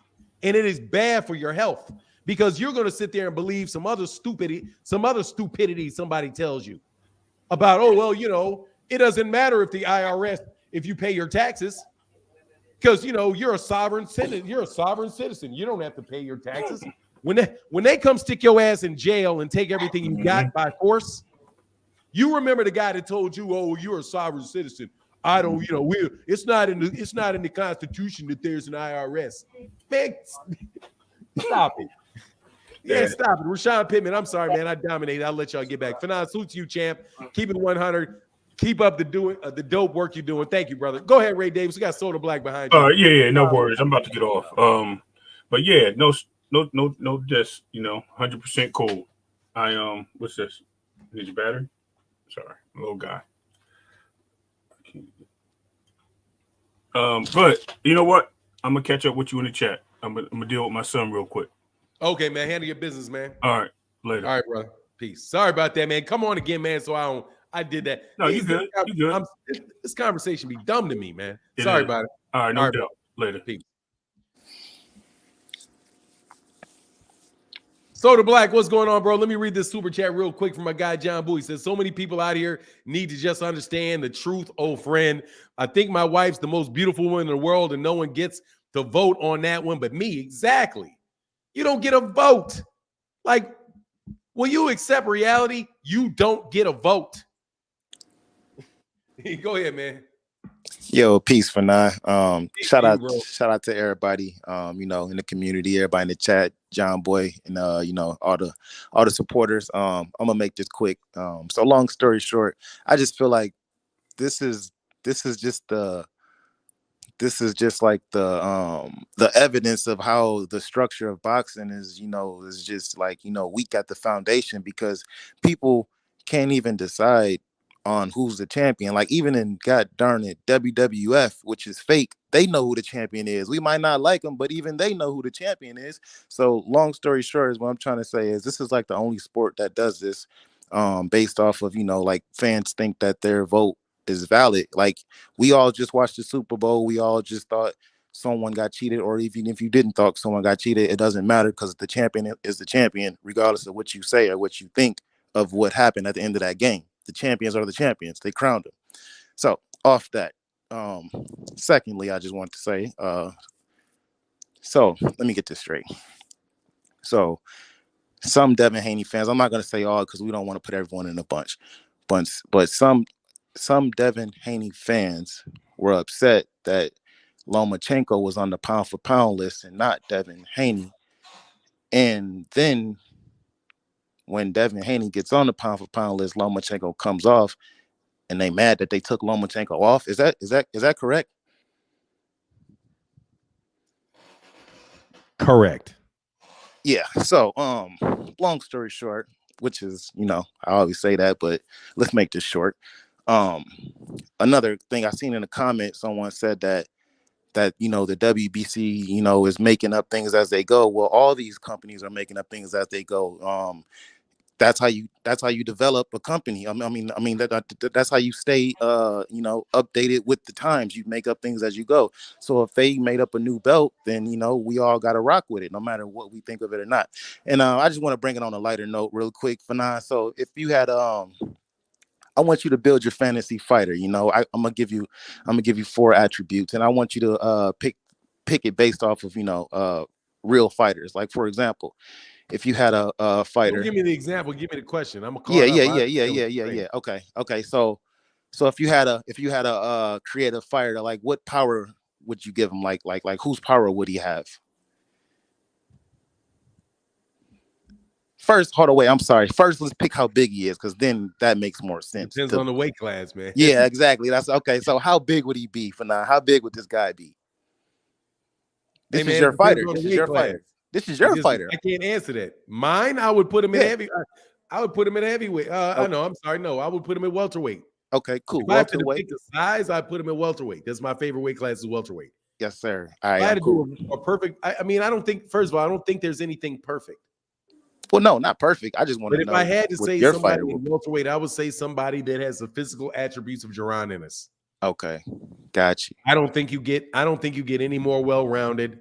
I don't think you get any more well-rounded or any more talented physically than Jaron Ennis. I think he at 5'10" or whatever he is, the size that he is, and the athleticism that he is, I would say Jaron Ennis. And I would have him fight more like Errol Spence.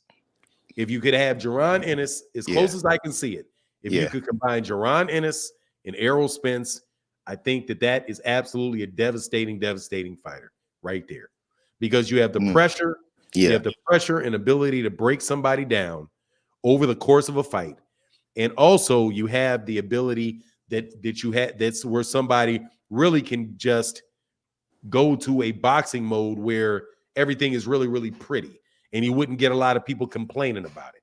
Yeah. So, truth be told, almost the perfect welterweight fighter for me is Errol Spence. But if you could give Errol Spence Jr., a couple more attributes, then I think that, he would make other people more happy. But I don't know, because I got to see Terrence Crawford fight him. Gotcha. See, if Terrence Crawford fights him, and if Errol does and is able to break down and really beat Terrence Crawford, then Errol Spence is everything I need in a welterweight.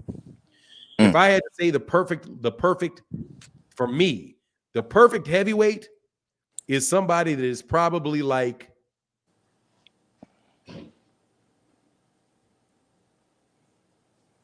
if I could mix Anthony Joshua and Deontay Wilder. God damn. My bad for the language. God. No worries. That's crazy. If I can mix Deontay Wilder and Anthony Joshua, I think that would be an absolutely, if I could have the length and the athleticism of Deontay Wilder, but at the same time kind of have just the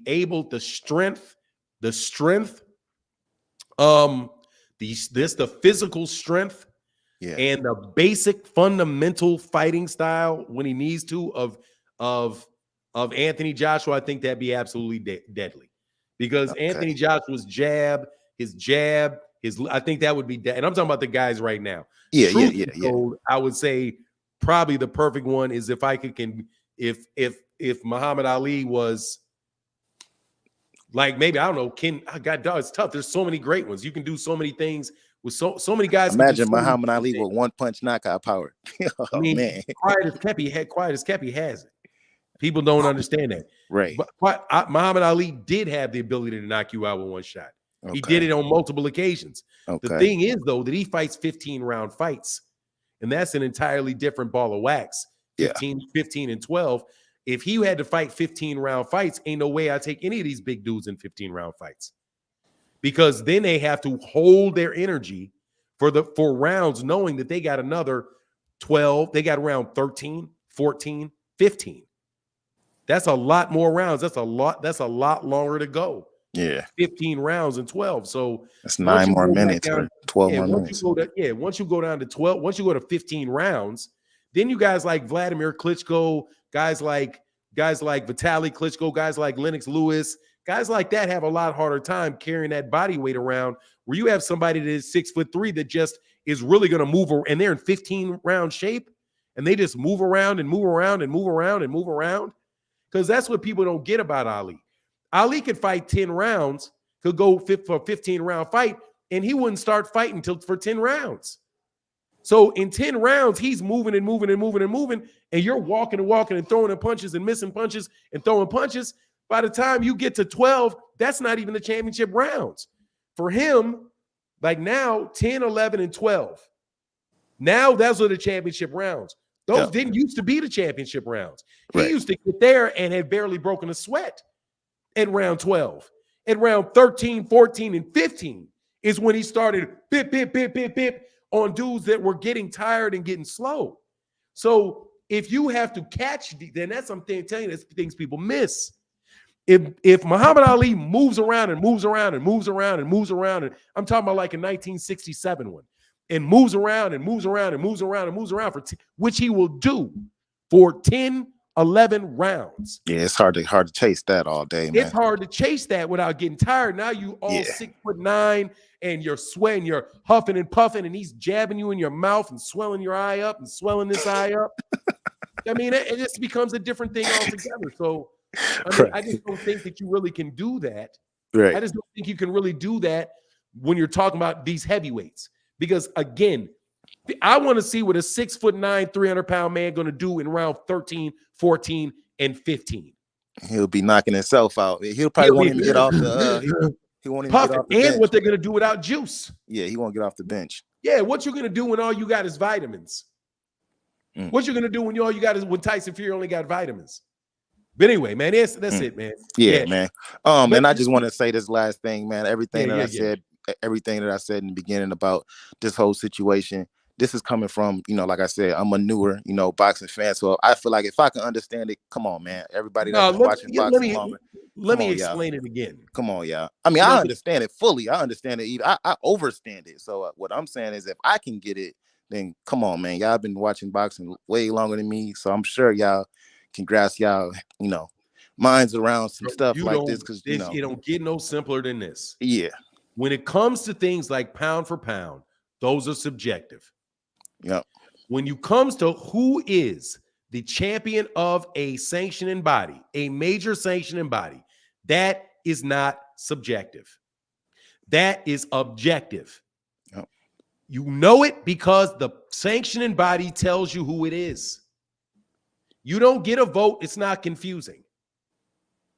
Once the WBC said it, because I was the first person to say this argument, me, not them, me. I said, look, man, I don't know if Teofimo Lopez is undisputed because there's 2 belts and everybody else has that WBC regular belt. That's my argument, not theirs. That's mine. And when I made that argument that people took, my argument ended as soon as the WBC clarified it. Because that's all they needed to do. As long as the WBC was on the fence and trying to waffle around and I don't blah, blah, all of that, as long as they were being all kind of passive about it, we didn't know. But as soon as they said, I talked to Devin Haney and Devin Haney's camp and told them that Teofimo Lopez is the undisputed champion. That ended the conversation right there. Now, to the person that says, can you explain to me why it's not out there in any major places that he is the undisputed champion? I don't give a Sam's rat what you think is major. Once again, you're dealing with the subjective. What major place? Yeah. What is major? What's minor? What's major minor? I don't know what you're talking about. There is no place. There is no place that names the undisputed champion. Just like there is no place that names the the lineal champion of the world. There isn't one. There is not one. And I busted, and I'm telling you, I busted Ring Magazine on that. Because Ring Magazine is like, no, Tyson Fury, this is before the Deontay Wilder fights. Before Deontay Wilder. He's the lineal champion. Is he? Why is he the lineal champion? Because he beat Vladimir Klitschko. Why? Why was Vladimir ever lineal? Oh, because he was the number 1 heavyweight, and he beat the number 3 heavyweight. Beat the number 2 heavyweight. And I was like, number 2 according to who? Yep. According to consensus. I'm telling you, this is Dan Rayfield I'm talking about, a major writer. The consensus of who, Dan? Ring Magazine is what you're talking about. Because Ring Magazine said the Ring Magazine belt was up for the Ruslan Shagayev fight versus Vladimir Klitschko, is why you guys started calling him the Vladimir Klitschko, the lineal champion. That's why. Only problem, Ring Magazine is a magazine. You don't get a vote. Correct. Dougie Fisher doesn't get a vote. If it's about what's in the ring and what happens in the ring, then people outside the ring don't get it. Right. So if you're trying to get away from people in the sanctioning bodies dictating who the champion is because it's so muddled, then how are you going to go to a bunch of biased journalists? Let them decide. No, there was a guy that was fighting at the same time as Vladimir Klitschko, and his name was Vitaly Klitschko. And Vitaly Klitschko was a champion for the WBC. He was not retired, and he had fought shortly before that fight. And he was a recognized champion, not Ruslan Shagayev. So how is Ruslan Shagayev? How does Vladimir settle it with Ruslan? Well, we made an exception because that's his brother. Of course, he's not going to fight his brother. Well, who is we to give the exception? You? You mean you did? You don't get a vote. Yep, no, that's true. The only kink in the armor with Mauricio Suleimani, and I mean, you cleared it up for me because at a time I was confused. The only kink was when he said that this belt cannot be transferred. I mean, cannot be worn in the ring. It's a belt that I'm given, then watch. Such and such. Then what he did was, yep. What he did was he changed the rule. Correct. Yep. And guess what? Yep. He gets to do that. Yep. Sid Correct. Smith. Correct. Fanon, where is the franchise belt now? I don't give a damn where it is. Why don't we hear about it anymore? We've been talking about this crap all day. What you talking about? And why don't they have it in one in every weight class? I don't care. Right. They don't have a super champion in every weight class. They don't have a WBA super champion in every weight class. So if you need to have one in every weight class, then the WBA super champion is no longer a major belt because guess what? They don't have a WBA super champion at 160 pounds anymore. They don't have one. And they went years without having a WBA super champion and a bunch of belts. Like dang near all of the 80s and 90s, they didn't use that stuff. You just want to steal a dude. You just want to steal a dude's credit. That's it. Hey, let me get you goes. Yes, sir. I'm gonna let you cook. Appreciate you for now. Yeah. All day, bro. Come back again, man. Thank you so much for your support in the channel, bro. Yes, I really appreciate that, brother. Man, I wouldn't be here if I wouldn't feel like it was mutual, man. But so appreciate it. Thank you, man. Thank you, bro. Peace. Now you ain't got the franchise belt. That man ain't got no franchise belt. It doesn't matter why. All those questions you asked, Sid, do not matter for squat. Hey, thank you so much for your support, John Boy. Because it doesn't matter. You're going to ask me some questions that matter? Or you're going to ask me questions that don't matter? Your confusion don't matter? Where the WBC belt is right now is irrelevant? They're all these things you're bringing up is a bunch of irrelevant stuff. I will show you what is relevant. The WBC rule that says Mauricio Suleiman And Mauricio Suleiman alone, with consultation of the WBC board of directors, can interpret the rules of the WBC as he fits, provided he thinks they are in the best interest of boxing. That's the rule. And you don't get a vote on the rule because you're not on the WBC board of directors and you're not Mauricio Suleiman. And does it suck? Yes, it sucks. But that's my opinion. I don't care, Sid Smith. Do you have any more? Do you have any more questions you want to ask me that I don't care about? What happened to I don't know. Go ask Mauricio Suleiman. What does that have to do with the topic, man? Like that's what I'm saying. You guys talk about so many things that are aside from the actual rule. What is the rule? If only a certain people can be awarded a belt, I don't care if it's biased and full of bunk. Who cares? It's still the truth. So what? So what, Sid? So what if they're biased and bull? So what? What does that? How does that change their ability to name their champion? How does that affect their ability to actually name their champion? It doesn't. Look, man, I'm sorry I can't do this with you guys. I'm sorry I can't do this with you. That is not how the world works, and you guys want to live in some alternate reality where you get to make decisions that are not yours to make.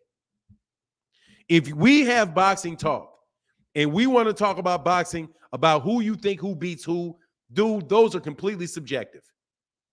Do you think Terrence Crawford is better than Errol Spence? Do I think Errol's better than Terrence Crawford? Who do you think should get a shot at a title? Do you think this guy is crop? Do you think this fighter got robbed? All kind of these type of things are open for discussion because they are things that are subjective. You're a dumbass, Sid Smith. Click the link, dummy. Dude, I don't even have Sid Smith. Let me tell you what I have for you. Absolute zero respect for your intellect. You are going to bump your head up against a wall like this. Doom, doom, doom. For years. Do you have a lot of life problems, man? Where somebody tells you something and you just can't accept it as the truth and it's just going to be the truth for you, no man. Nobody recognizes the WBC but the WBC. Yes, they do. The Association of Boxing Commissions do.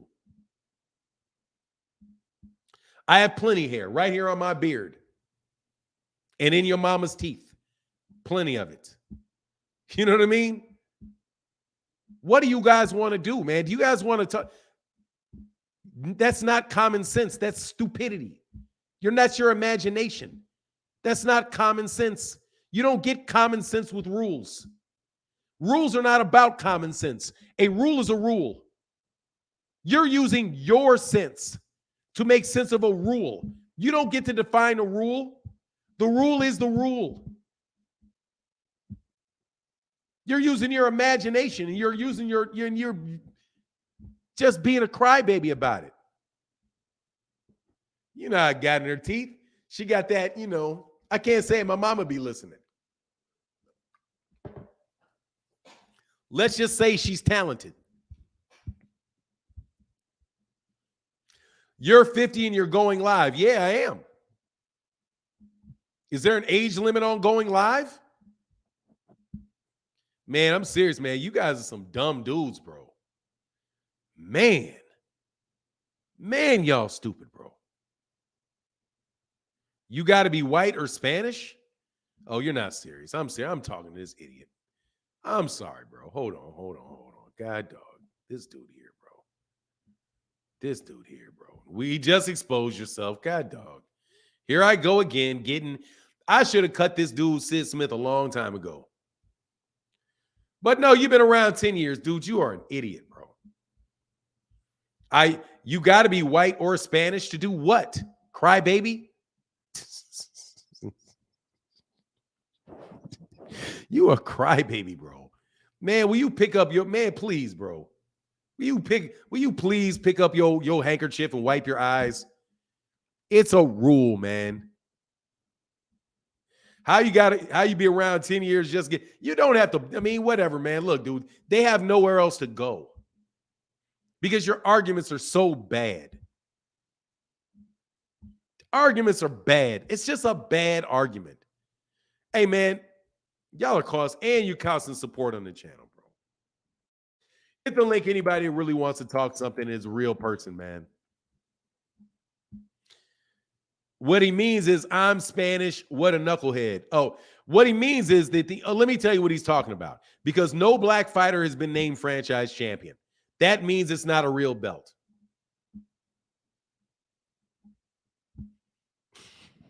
That's what he means.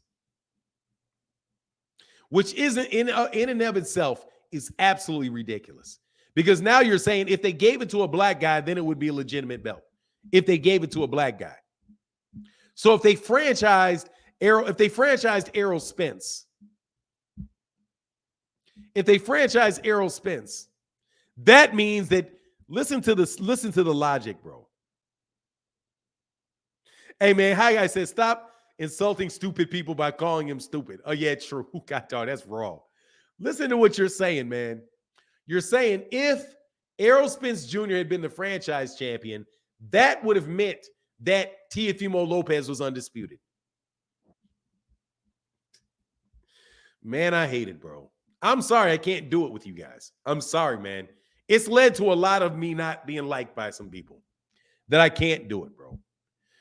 Soda Black said, great information. Peace to the chat and hit the like button, people. Yes, sir, brother. Much love in that super chat, bro. I've been reading the rules. Thank you, Soda Black. Thank you, brother. Dude, I've been reading the rules of boxing for 6 years now, and it don't take that long, bro. I got you, brother. You actually supported, man. Thank you, man. You guys are terrible for boxing because you guys are fanboys. That is fanboyism. Okay? The conversation about the A side, B side with Devin Haney and Gervonta Davis, we can actually have that type of discussion. I got you, Soda Black. We can actually have that discussion. We cannot have discussions about the WBC being able to name their champion. I'm not going to entertain the conversations. I don't care if 3 million people agree with you. I don't care if 3 million people agree with you. I learned that lesson earlier years ago, okay? And let me tell you when I learned it. Put a 1 in the chat if you've ever heard about hanging chads. Let me know, has anybody in the chat ever heard the word used, hanging chads? Y'all might not be young enough to remember this. Hanging chads. Give me 1 second, brother. Hanging chads. All right, hold on 1 second. Because I'm going to explain. Marginally Black, well, my mama was in there. Sorry for the, see, I held back on that joke though, mama. I held back on that joke though. Hold on. They too young. I'll explain to you hanging chads in a minute and how it relates to boxing. Give me 1 second.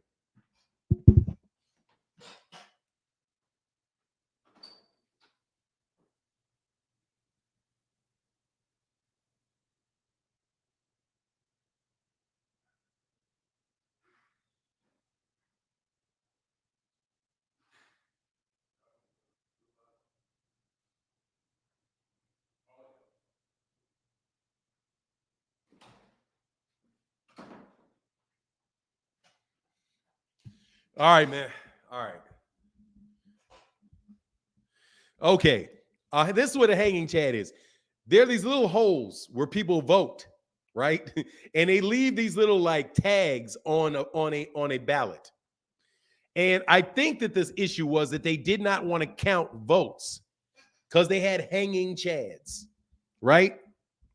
Yeah, the President Bush race. So basically, there was an issue with hanging chads in the Florida election. And they tallied the vote. They didn't count the ballots that had hanging chads, which is like I always envision it is like the little hole punches, and like there was still things hanging on it. So they were like, no, that's not a legitimate deal, right? That's not a legitimate valid, right? Yeah, yes, the voting hole punches in Florida, right? Tim, you're not connected, bro. You're not connected. You got to connect your deal. And I don't even know if I'm gonna let you on, bro, because you seem like that troll dude. So anyway, so that's a hanging Chad. And as a result of these hanging Chads, Gore, the Vice President Gore, lost the election to George Bush because the state of Florida validated the election. They validated it. The Secretary of State, whoever it was, whose job was to certify that vote, certified it.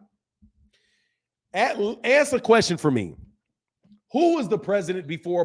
Who was the U.S. president before Barack Obama was? Was it Al Gore or was it George Bush? Was it Al Gore or George Bush? The obvious answer to that is it was George Bush. And George Bush was president for 8 years. Al Gore was never president. And you guys can yell about your hanging chads till you're blue in the face.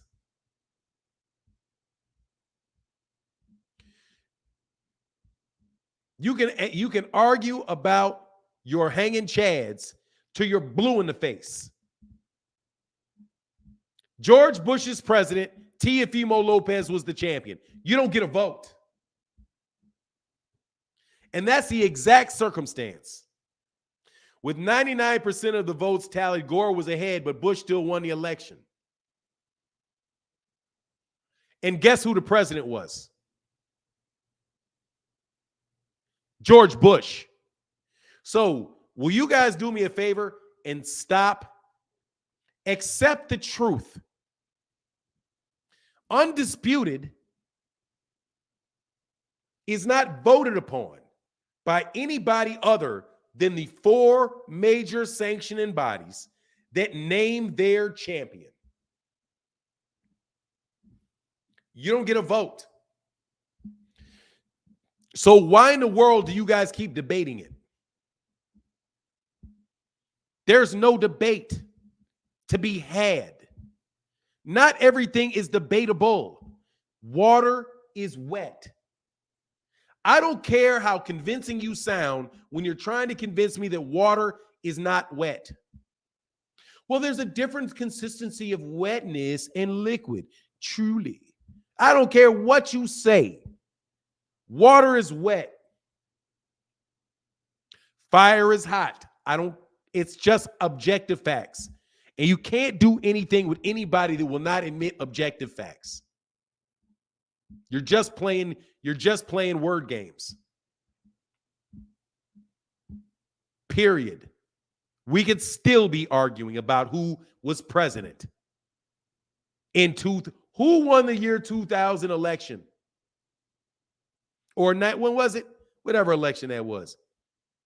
8-4-0. Yeah, no, 96. Was it 96 or 2000?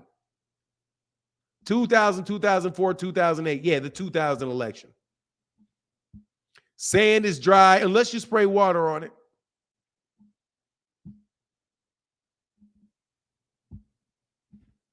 Anybody else want to do that is a rational individual want to argue with me about this? What about viscosity? Hey, dude, teach me viscosity. I don't even know what it is. I told you I got a limited education. He was reelected in 2004. You can't be reelected if you weren't elected, T. Wells. Remember Y2K? Yeah, I remember it. People made a lot of money selling that scam. There's no valid argument, Fanon. There is no valid argument. Terrell W., there isn't one. It's the WBC's choice. The rest of y'all can stop talking. I can't argue about who the Ring magazine champion is. I can't argue it. That's not my choice. I don't get a vote on who the Ring Magazine champion is. You know who the Ring Magazine, you know how you know who the Ring Magazine champion is? You go read Ring Magazine. You don't get to name the Ring Magazine champion. You don't get to be like, well, I don't like who they picked. It's their championship. You'll be arguing because of the WBC. They confuse everybody. Man, they ain't confused no more when they clarified it. The viscosity is the thickness of a liquid. Thank you. Appreciate you. Didn't know that. Natural sciences are not my strength. Like oil.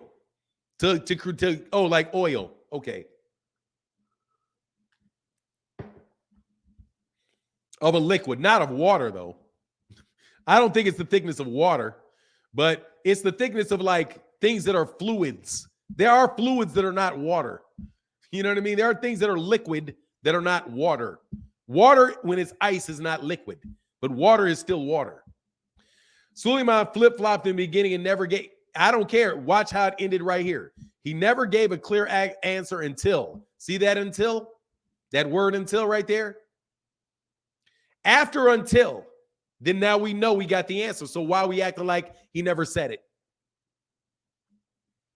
You're hanging on to old confusion.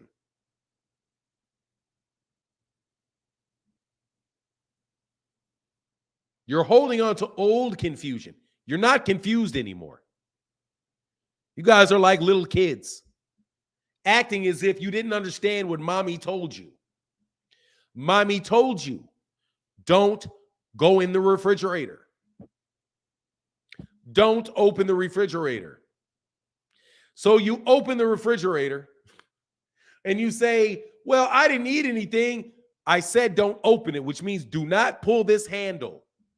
Do not pull the handle away. I didn't say don't eat.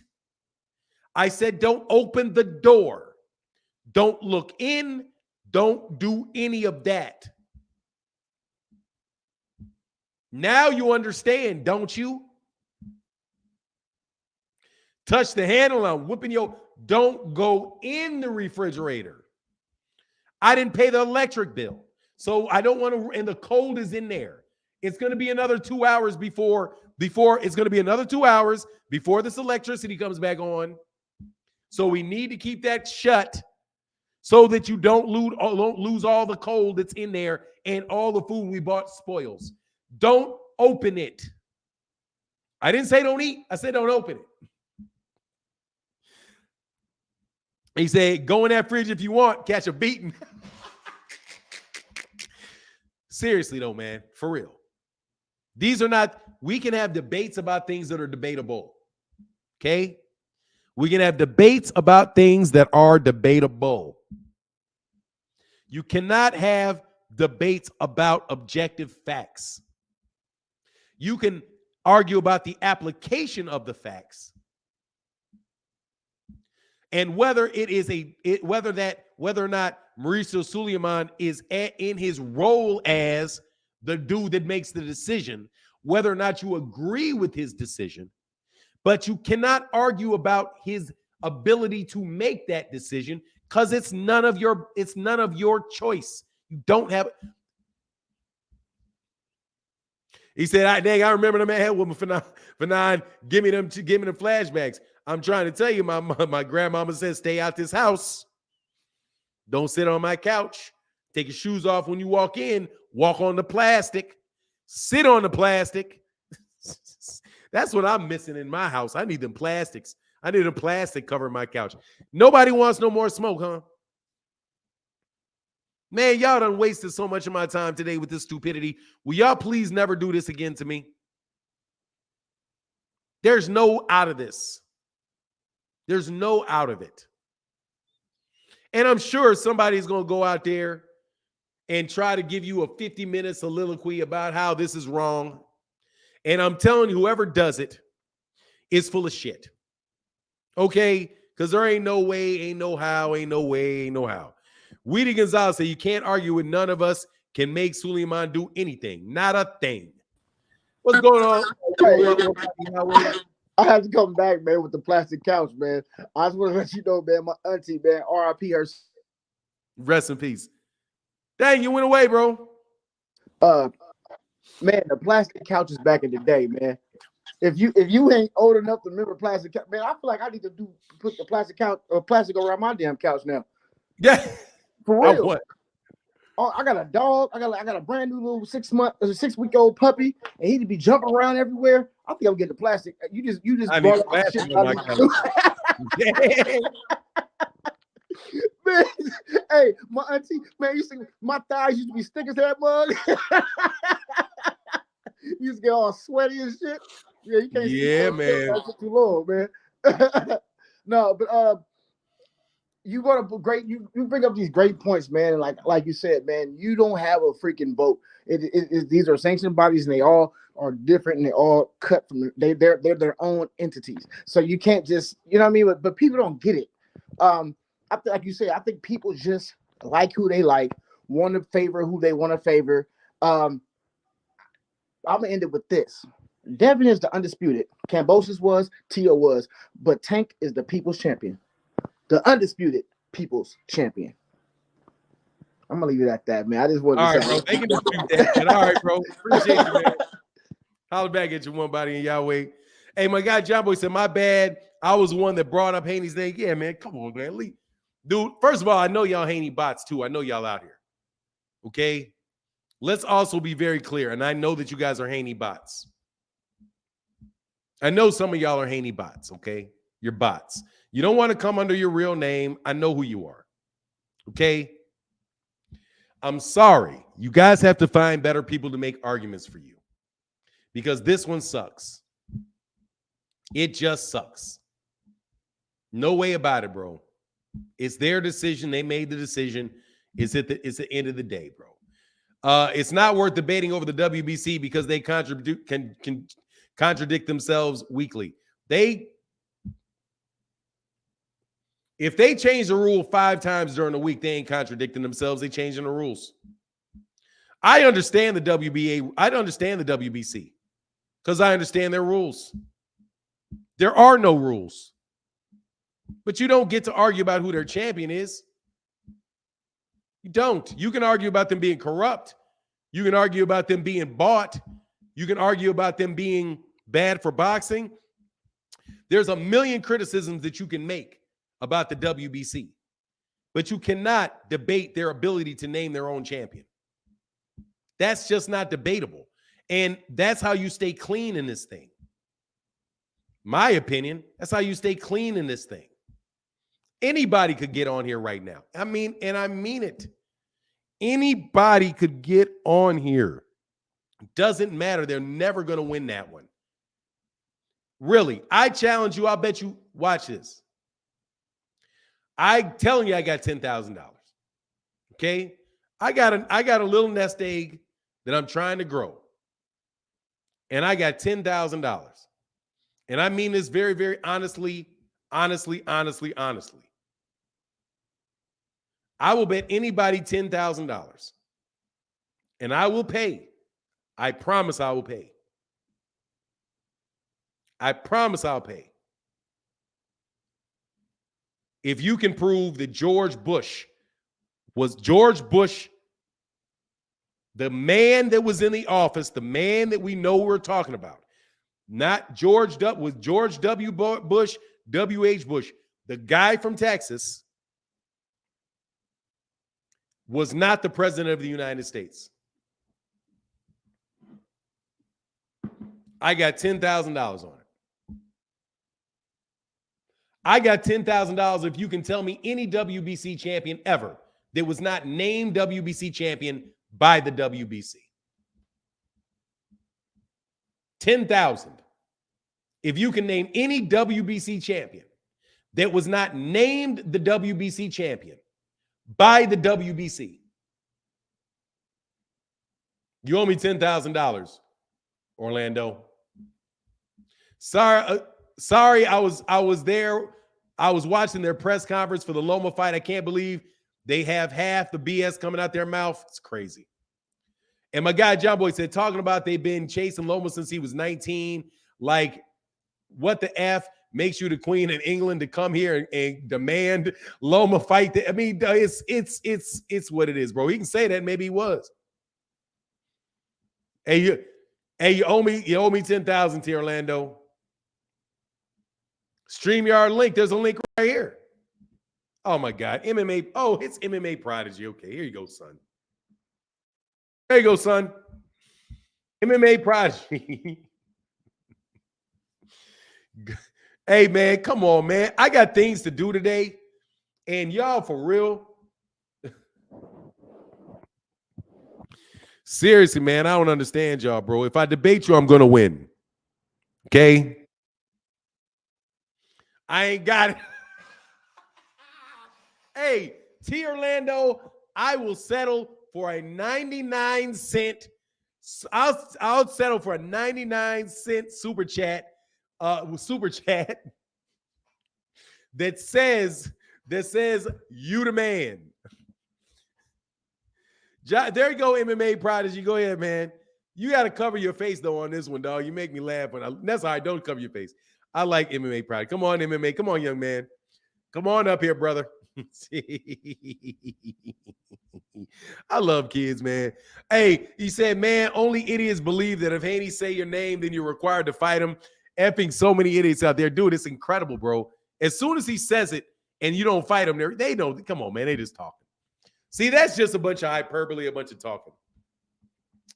Come on. Hey, Slick Skip said, wait till the summer with the plastic couch. What is that?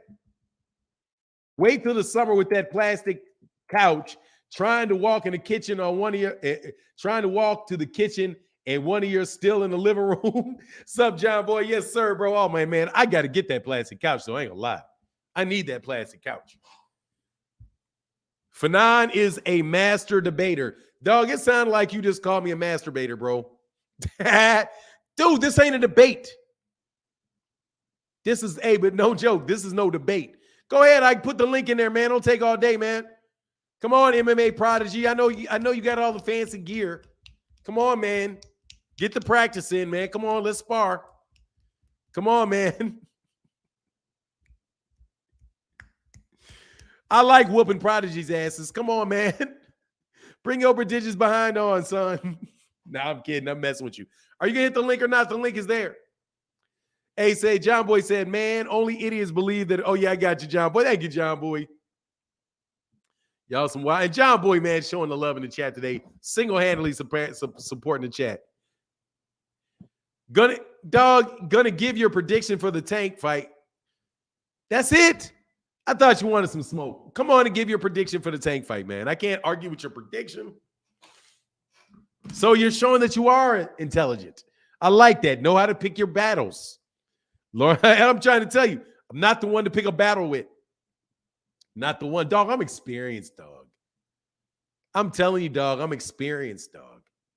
I know who to fight with. I know who not to fight with. I know who. I'm trying to tell you, I know. That's why I know.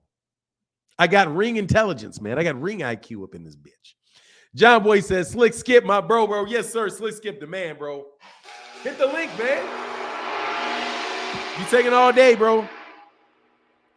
Step it up, man. Step it up, because I got to clean up before my wife gets home. Stop telling on yourself. Remember, it wasn't me. T. Orlando say, hey, man, I got to tell. Hey, man.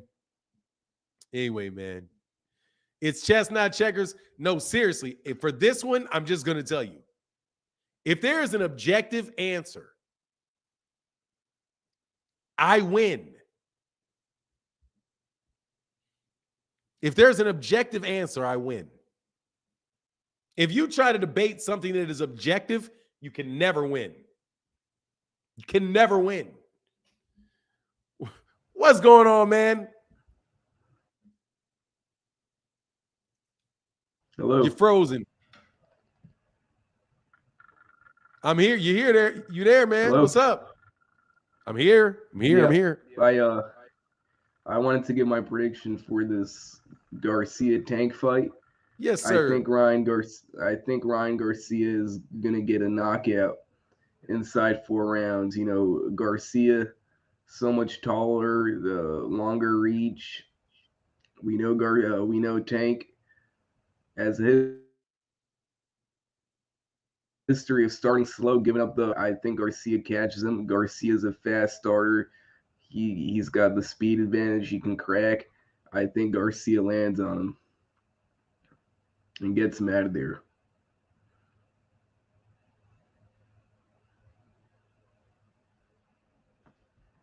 All right. Thank you. Thank you for your opinion. That's going to be a tough call. You going to put money? Are you so confident you can put some money on that?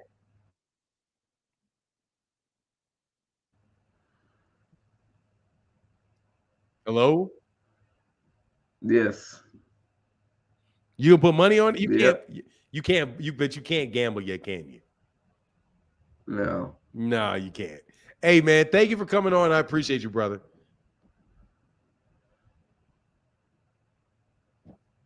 You good, son?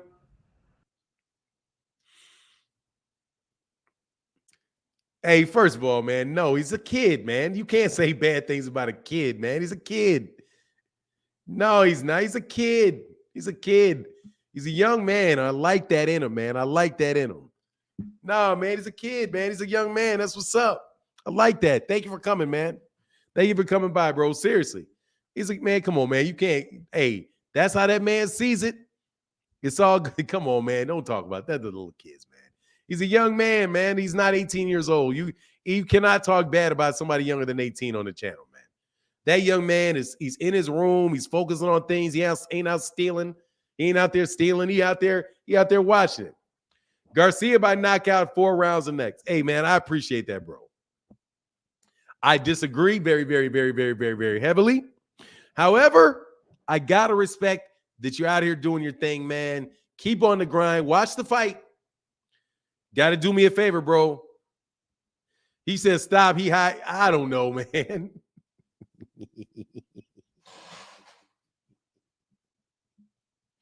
Hey, man, come on, man. He's a young man, man. You don't know. Stop doing that, man. I bet he ain't betting his mother allowance. Hey, dog. For now, come on, man. Come on, man. Y'all ain't right. You cannot talk. Hey, look, dude, it's off handles. What's going on? We got Trey in the building. What's going on, Trey? Oh, what's up, Fanon? Long time no see. I did Yes, have a sir. quick question. In Yes, terms sir. of, I'm gonna be transparent. I have trouble sometimes scoring fights. And I wanted to just get your insight, because I've been watching you for a minute, and you kind of helped develop me as a kind of a boxing student, right? So in Yes, terms sir. of the Chris Colbert fight, right? I have a tough time scoring fights, right? When there's the fight so close, you got one fighter kind of controlling the action, but you got another fighter, and it's close, in terms of the output. But then you have another fighter that's landing harder shots that appear to be hurting, right? How do you kind of break that part? How do you break that apart to determine who wins the round, right? Because I watched this Chris Colbert fight 2 or 3 times, and the first time I seen it, I think because I'm a Chris Colbert fan, I thought he lost because I'm just seeing him get hit with heavy shots, but he's dictating the round, but it's so close. So I just was hoping that you can kind of provide kind of more insight on how judges should judge these fights, so I can kind of have some type of objective understanding of what's going on round per round. Yeah. All right. Well, first, do you listen to the commentary while you're watching the fight? No, I try not to, because that it's No, but extremely. is it on? Yeah. Is the commentary on? It's sometimes, yeah, it depends, but I Never. don't listen. Always turn Yeah. it. First of all, always turn that off. Right. If you're trying to score a fight, like you gotta, first of all, do you do this? Do you take a piece of paper and draw a line on it and say Colbert, Rayo? Did you do that? Yeah, and you're right. You're right, because the commentators definitely throw me off. I say, "Oh, this is Kobe Brown. He controlled the action," but then I hear the commentators, and I kind of it throw me off. Right. Yeah. So first of all, to score the fight, the first thing you got to do is actually score the fight. For me, what I do is the first of all, the scoring criteria is clean, effective punching, effective aggression, defense, and ring generalship. So if somebody is coming forward and they're throwing a lot of punches, but they're not landing, if they're throwing a lot of punches and not landing, that is aggression, but it's not effective, but that is good defense from the other guy. So if I see you throwing a bunch of punches and they're missing, and I see a guy slipping and touching you, slipping and touching you, I'm scoring that for the guy that slipped and touched you. Because you're being aggressive, but it's ineffective. It's ineffective aggression, right? And I think a lot of people get caught up on that, where they're like, you see a guy throwing a bunch of punches, their gloves, punches hitting the gloves, punches hitting the arms, doing stuff like that. That's aggression, but it's not effective aggression. Mm-hmm. Defense, if you see a guy throwing a bunch of punches at you, but you see a guy catching them, parrying them, slipping, doing all that, people be like, oh, this guy's putting so much pressure on him. But what is this guy doing? He's making a miss. So in that particular exchange, the defense overrode the aggression, right? Then you have clean and effective punching. Clean and effective punching. So what is a clean punch? A clean punch is something that lands and you can see it land. There's no question. That's a scoring punch. If somebody punches and hits a glove and it grazes, that's not a clean punch. That's not a clean punch. So what some people will do is they will like score punch fighters that are throwing a lot of punches, but they're not landing them. They won't score for a guy that's making you slip, blocking, and parrying. So they overdo, or not, let me say this way. They will favor the aggression, even though it's not effective, and give it the bigger benefit of the doubt over the defense. Ring generalship is making somebody, that's the hardest one for me, period, is somebody that's making the fight take place and making it work for them. So for me, I see sometimes Gervonta Davis, right? He'll take a step back, right? So like he'll be aggressive, and then sometimes you'll see him move back and do this. And then he'll see a guy like, for example, when do you see the knockout with where Gervonta Davis knocked out Rolly Romero? Yeah. Okay, did you notice how Gervonta Davis was stepping back and Rolly was throwing punches? The punches weren't landing, right? So that was aggressive, but it was unaggressive. But it was ineffective. And then what happened when Rolly got on the ropes? Gervonta Davis slipped, countered, boom, knocked him out. That's ring generalship. Because he convinced him to come forward. The reason that that Rolly Romero was coming forward for that shot is because Gervonta Davis dictated that he does it by not coming forward, going backwards. But people would just score that, oh, Rolly's winning. No, he's not. Rolly is getting maneuvered into setting himself up for a counter shot, a clean and effective counter shot. But at the end of the day, dude, you got to judge it round by round. You can't say, ooh, this guy won that round really big. So all of a sudden you're thinking, okay, this guy is losing the fight. This guy has to do something different. No, he doesn't have to do anything different the next round. He just got to win the next round.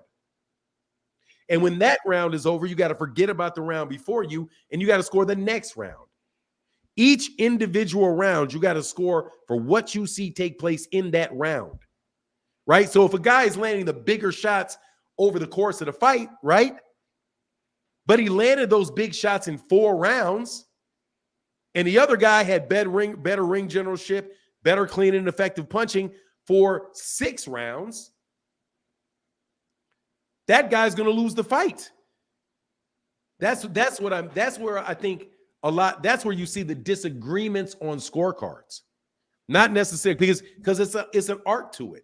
And you can come up with a different opinion about it. That's why they got 3 judges to it. It just gets sometimes so subjective. Like I was watching yesterday the Ramirez and Dogbe fight, and like in the first 6 rounds. Don't tell me I haven't seen the fight. Oh, okay. Well, I won't tell you. But it's just like if a guy's punching you and you got the high guard up, he's not so what if he's aggressive? He's missing. He's not punching. So that's what throws me off. Oh, it's not that he's not. If a guy, there's dudes like Errol Spence Jr. does that a lot. He's behind the high guard, and a lot of those shots are landing on his gloves. Those are not scoring punches, and so people can get like. That's why I really don't even like when those. But I got to roll, bro. I got like okay. I really have like my wife is flying in out of town, and I got like 2 things I got to get done. Okay. So I got a break from you, brother. Did that help at all though? Excellent, awesome. I appreciate it, man. I look forward to talking to you soon. Okay. Hey, man, I appreciate it, man. If you don't mind, man, how old are you, brother? 21. See, I love that, man. Thank you, bro. Yeah. I love talking to young dudes, man. PhD student, though. You know what I'm saying? Oh, for real? Where you at? Different. Yeah, Buffalo. Yeah. You're a PhD student already? Yep. When'd you get out of undergrad? When'd you get out of last year? Oh, you skipped masters, and what's your subject? What's my pardon me? Yeah, what's your dissertation? What's your management. I do research, right? I'm seeking to better understand the implications of artificial intelligence within like groups and teams, particularly diverse groups and teams. So how it's affecting different demographic groups differently, and how it can cause disparity within the workplace. So what's the general what school is it in? Not the school, but like what division is it in the university? Organizational behavior. So it's like business psychology. That is what's up. Yeah. I'm familiar with it, man. So you are gonna do like, well, no, I guess like ergonomics and all that stuff is a little bit off from that subject though. But you're talking about like man, that's nice, man. Yeah. Where'd you get your undergrad? Buffalo. Yeah. So you got your man. That's dope. Yeah. Right. So connected with an advisor pushed me right on up, man. So it's connections matter. So for sure. Yeah. How long you think you're gonna be? Are you working while you're getting your PhD? Or you funded? So it's funded, so I'm cool. So I got to do is just research and take classes. That's what's up. Okay. All right, man. I'll get back. We'll talk later, though. I somehow lost my my friend thing. I don't know what it's called now. I forgot. But like it shows up regular. It don't show up in blue. Like when I message. Your wrench? My wrench, yeah.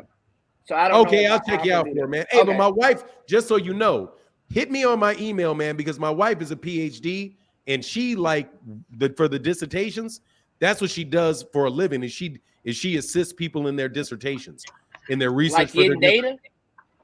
For their research to make sure that it's written based on the standard protocols that you have to write, all of that stuff, the evidence-based, all of that. Right. I don't want to get into but man, she does it within the therapy area, but generally speaking, that's what she does. She helps people write their dissertations.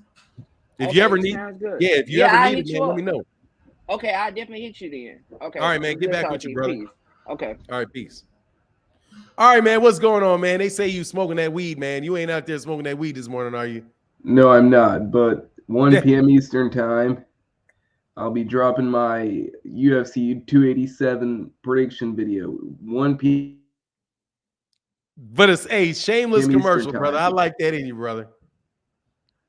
On the YouTube channel, the MMA Prodigy, 1 p.m. Eastern time, UFC 287 predictions. Put your link in the chat, man. MMA Prodigy will get you a wrench. Next time you come by, man, you can put it in the chat, man. We'll send you some subs. Thank you, man. I appreciate it. All day, man. Just next time you come through, man, if I see you like tomorrow, because I got to run, I'll get you the link. Once I get you the wrench, then this channel right here, once I get the wrench, then we can put the link in the comment. You got hey man, that's what's up. You must be doing some good work, man. You got 776 subscribers. That's what's up. But I got to get out of here, man. You take care, young man. Hey, by the way, how old are you, man? 15. All right, so I'm just gonna tell you, man, you're a little younger than I would usually allow to talk on my channel. So since you're 15 years old, I gotta make sure that your mother knows and your father knows that you're coming live on my channel. Because you're 15. That's a little young. That's a little young for me. Does your mother and father know that you're getting on channels like this? Huh? They don't? No, sorry. I didn't hear you. You live with your mother and your father? Yes. Okay, so just so you know, I'm gonna put the link in the chat, but I'm probably not gonna let you on anymore because you're a little young. You're a little young. And I would prefer you wait till you're an adult for me to really have conversations with you, Because like I said, man, I could tell that you're a very bright young man, and I don't want any of these guys saying anything sideways to you or anything like that, man. Because you're still, in my book, you're a young man. You know what I mean? But I appreciate what you're doing, man. You keep it up, man. You keep the grind up, man. And it's gonna be a good thing for you, man. Okay. No worries. All right, man. You Appreciate it, take care of yourself, son. Peace. Thank you. Hey, John Boy said, everyone, I need y'all. So for shout out for a second to make sure we pray for Skip. Oh no, Slick Skip. Hey man, let's pray for dealing with that cancer, man. Much love in that super chat, bro. Blessings to you, brother. Blessings, Slick Skip. Blessings, Slick Skip. And Terrell W said, prayer, Slick Skip. And Kenneth Johnson said, prayer, blessings, Slick Skip. Yes, sir, brother. Hey man, every time, man, every day. Nothing but positive blessings to you, man. Hey, MMA Prodigy, yeah, let me give you that wrench, MMA Prodigy. Now, you got a wrench. You can put it in the chat. You're a moderator now. Don't go blocking anybody. But just so you know, go ahead and make sure. I can't let you on the channel no more. So don't hit a link anymore because you're too young. When you turn 18, I'm okay with it. But I need for your mother or your father, I need an adult to be around before I'm really willing to talk to any kid below 18 years old. You know what I mean? Any young man. I won't call you a kid. Yeah, you got the wrench, but just make sure that, you know, some way, some shape or form, if you can let me know that your parents are okay with it, then I'm okay with it. But you see how these guys do you? These heathens out here talking about these kids? Shame on y'all for talking bad to MMA Prodigy. They come on, T. Orlando. You wrong, T. Orlando. You wrong, T. Orlando. What's going on, Powerhouse Watson? I'm good, man. I can't complain about not a thing, bro. Okay, I got you, brother. I got you. He said one more thing. All right, bro. So anyway, man, he said, no worries, man. I get it. Yeah, no, thanks, man. Wu-Tang's for the kids, man. You know what it is. Because I don't want to ever talk bad. I don't even talk bad to nobody under 21, really. I ain't talking bad about kids, and I ain't talking bad about women. Don't do it. The women and the kids. The rest of y'all can, you know what y'all can do. Anyway, it is what it is. MMA looks like my son. Yeah, he looks like my son. I was like, man. But he's actually like, he's a little younger than my son. Wu-Tang for the kids. You know what it is. He said, James should make, yeah, he's got to use his legs more. Oh, well, it's real out here. You foul for him. But I got to get out of here, man. He said, I didn't know he was a youngin'. Yeah, he's a youngin'. Yeah, that was a youngin'. So it was like, nah, you youngins. Yeah, he does. He does. Yeah, he does, Sten-Tooth. He doesn't use his legs. He did a little bit. He started doing it more, though. He started using his legs more. A little bit. But anyway, I got to get out of here. Thank you, brother. Thank you. Hey, and John Boy, thank you for everything today. No joke. Thank you, brother. But please talk bad about AG. Nah, man, I can't because Derek James is training him. If he don't say nothing stupid, I can't talk bad about him. I'm not going to talk. First of all, I like AJ. Second of all, he's getting trained by Derek James, and I like Derek James. He's a good dude. You know what I mean? He ain't out here talking. Derek James don't talk crazy to people. You know what I mean? They not doing all that over-the-top type stuff. But I got to get out of here. Much love to everybody in the chat, everybody in the super chat. Dusecki's in his mug. Peace.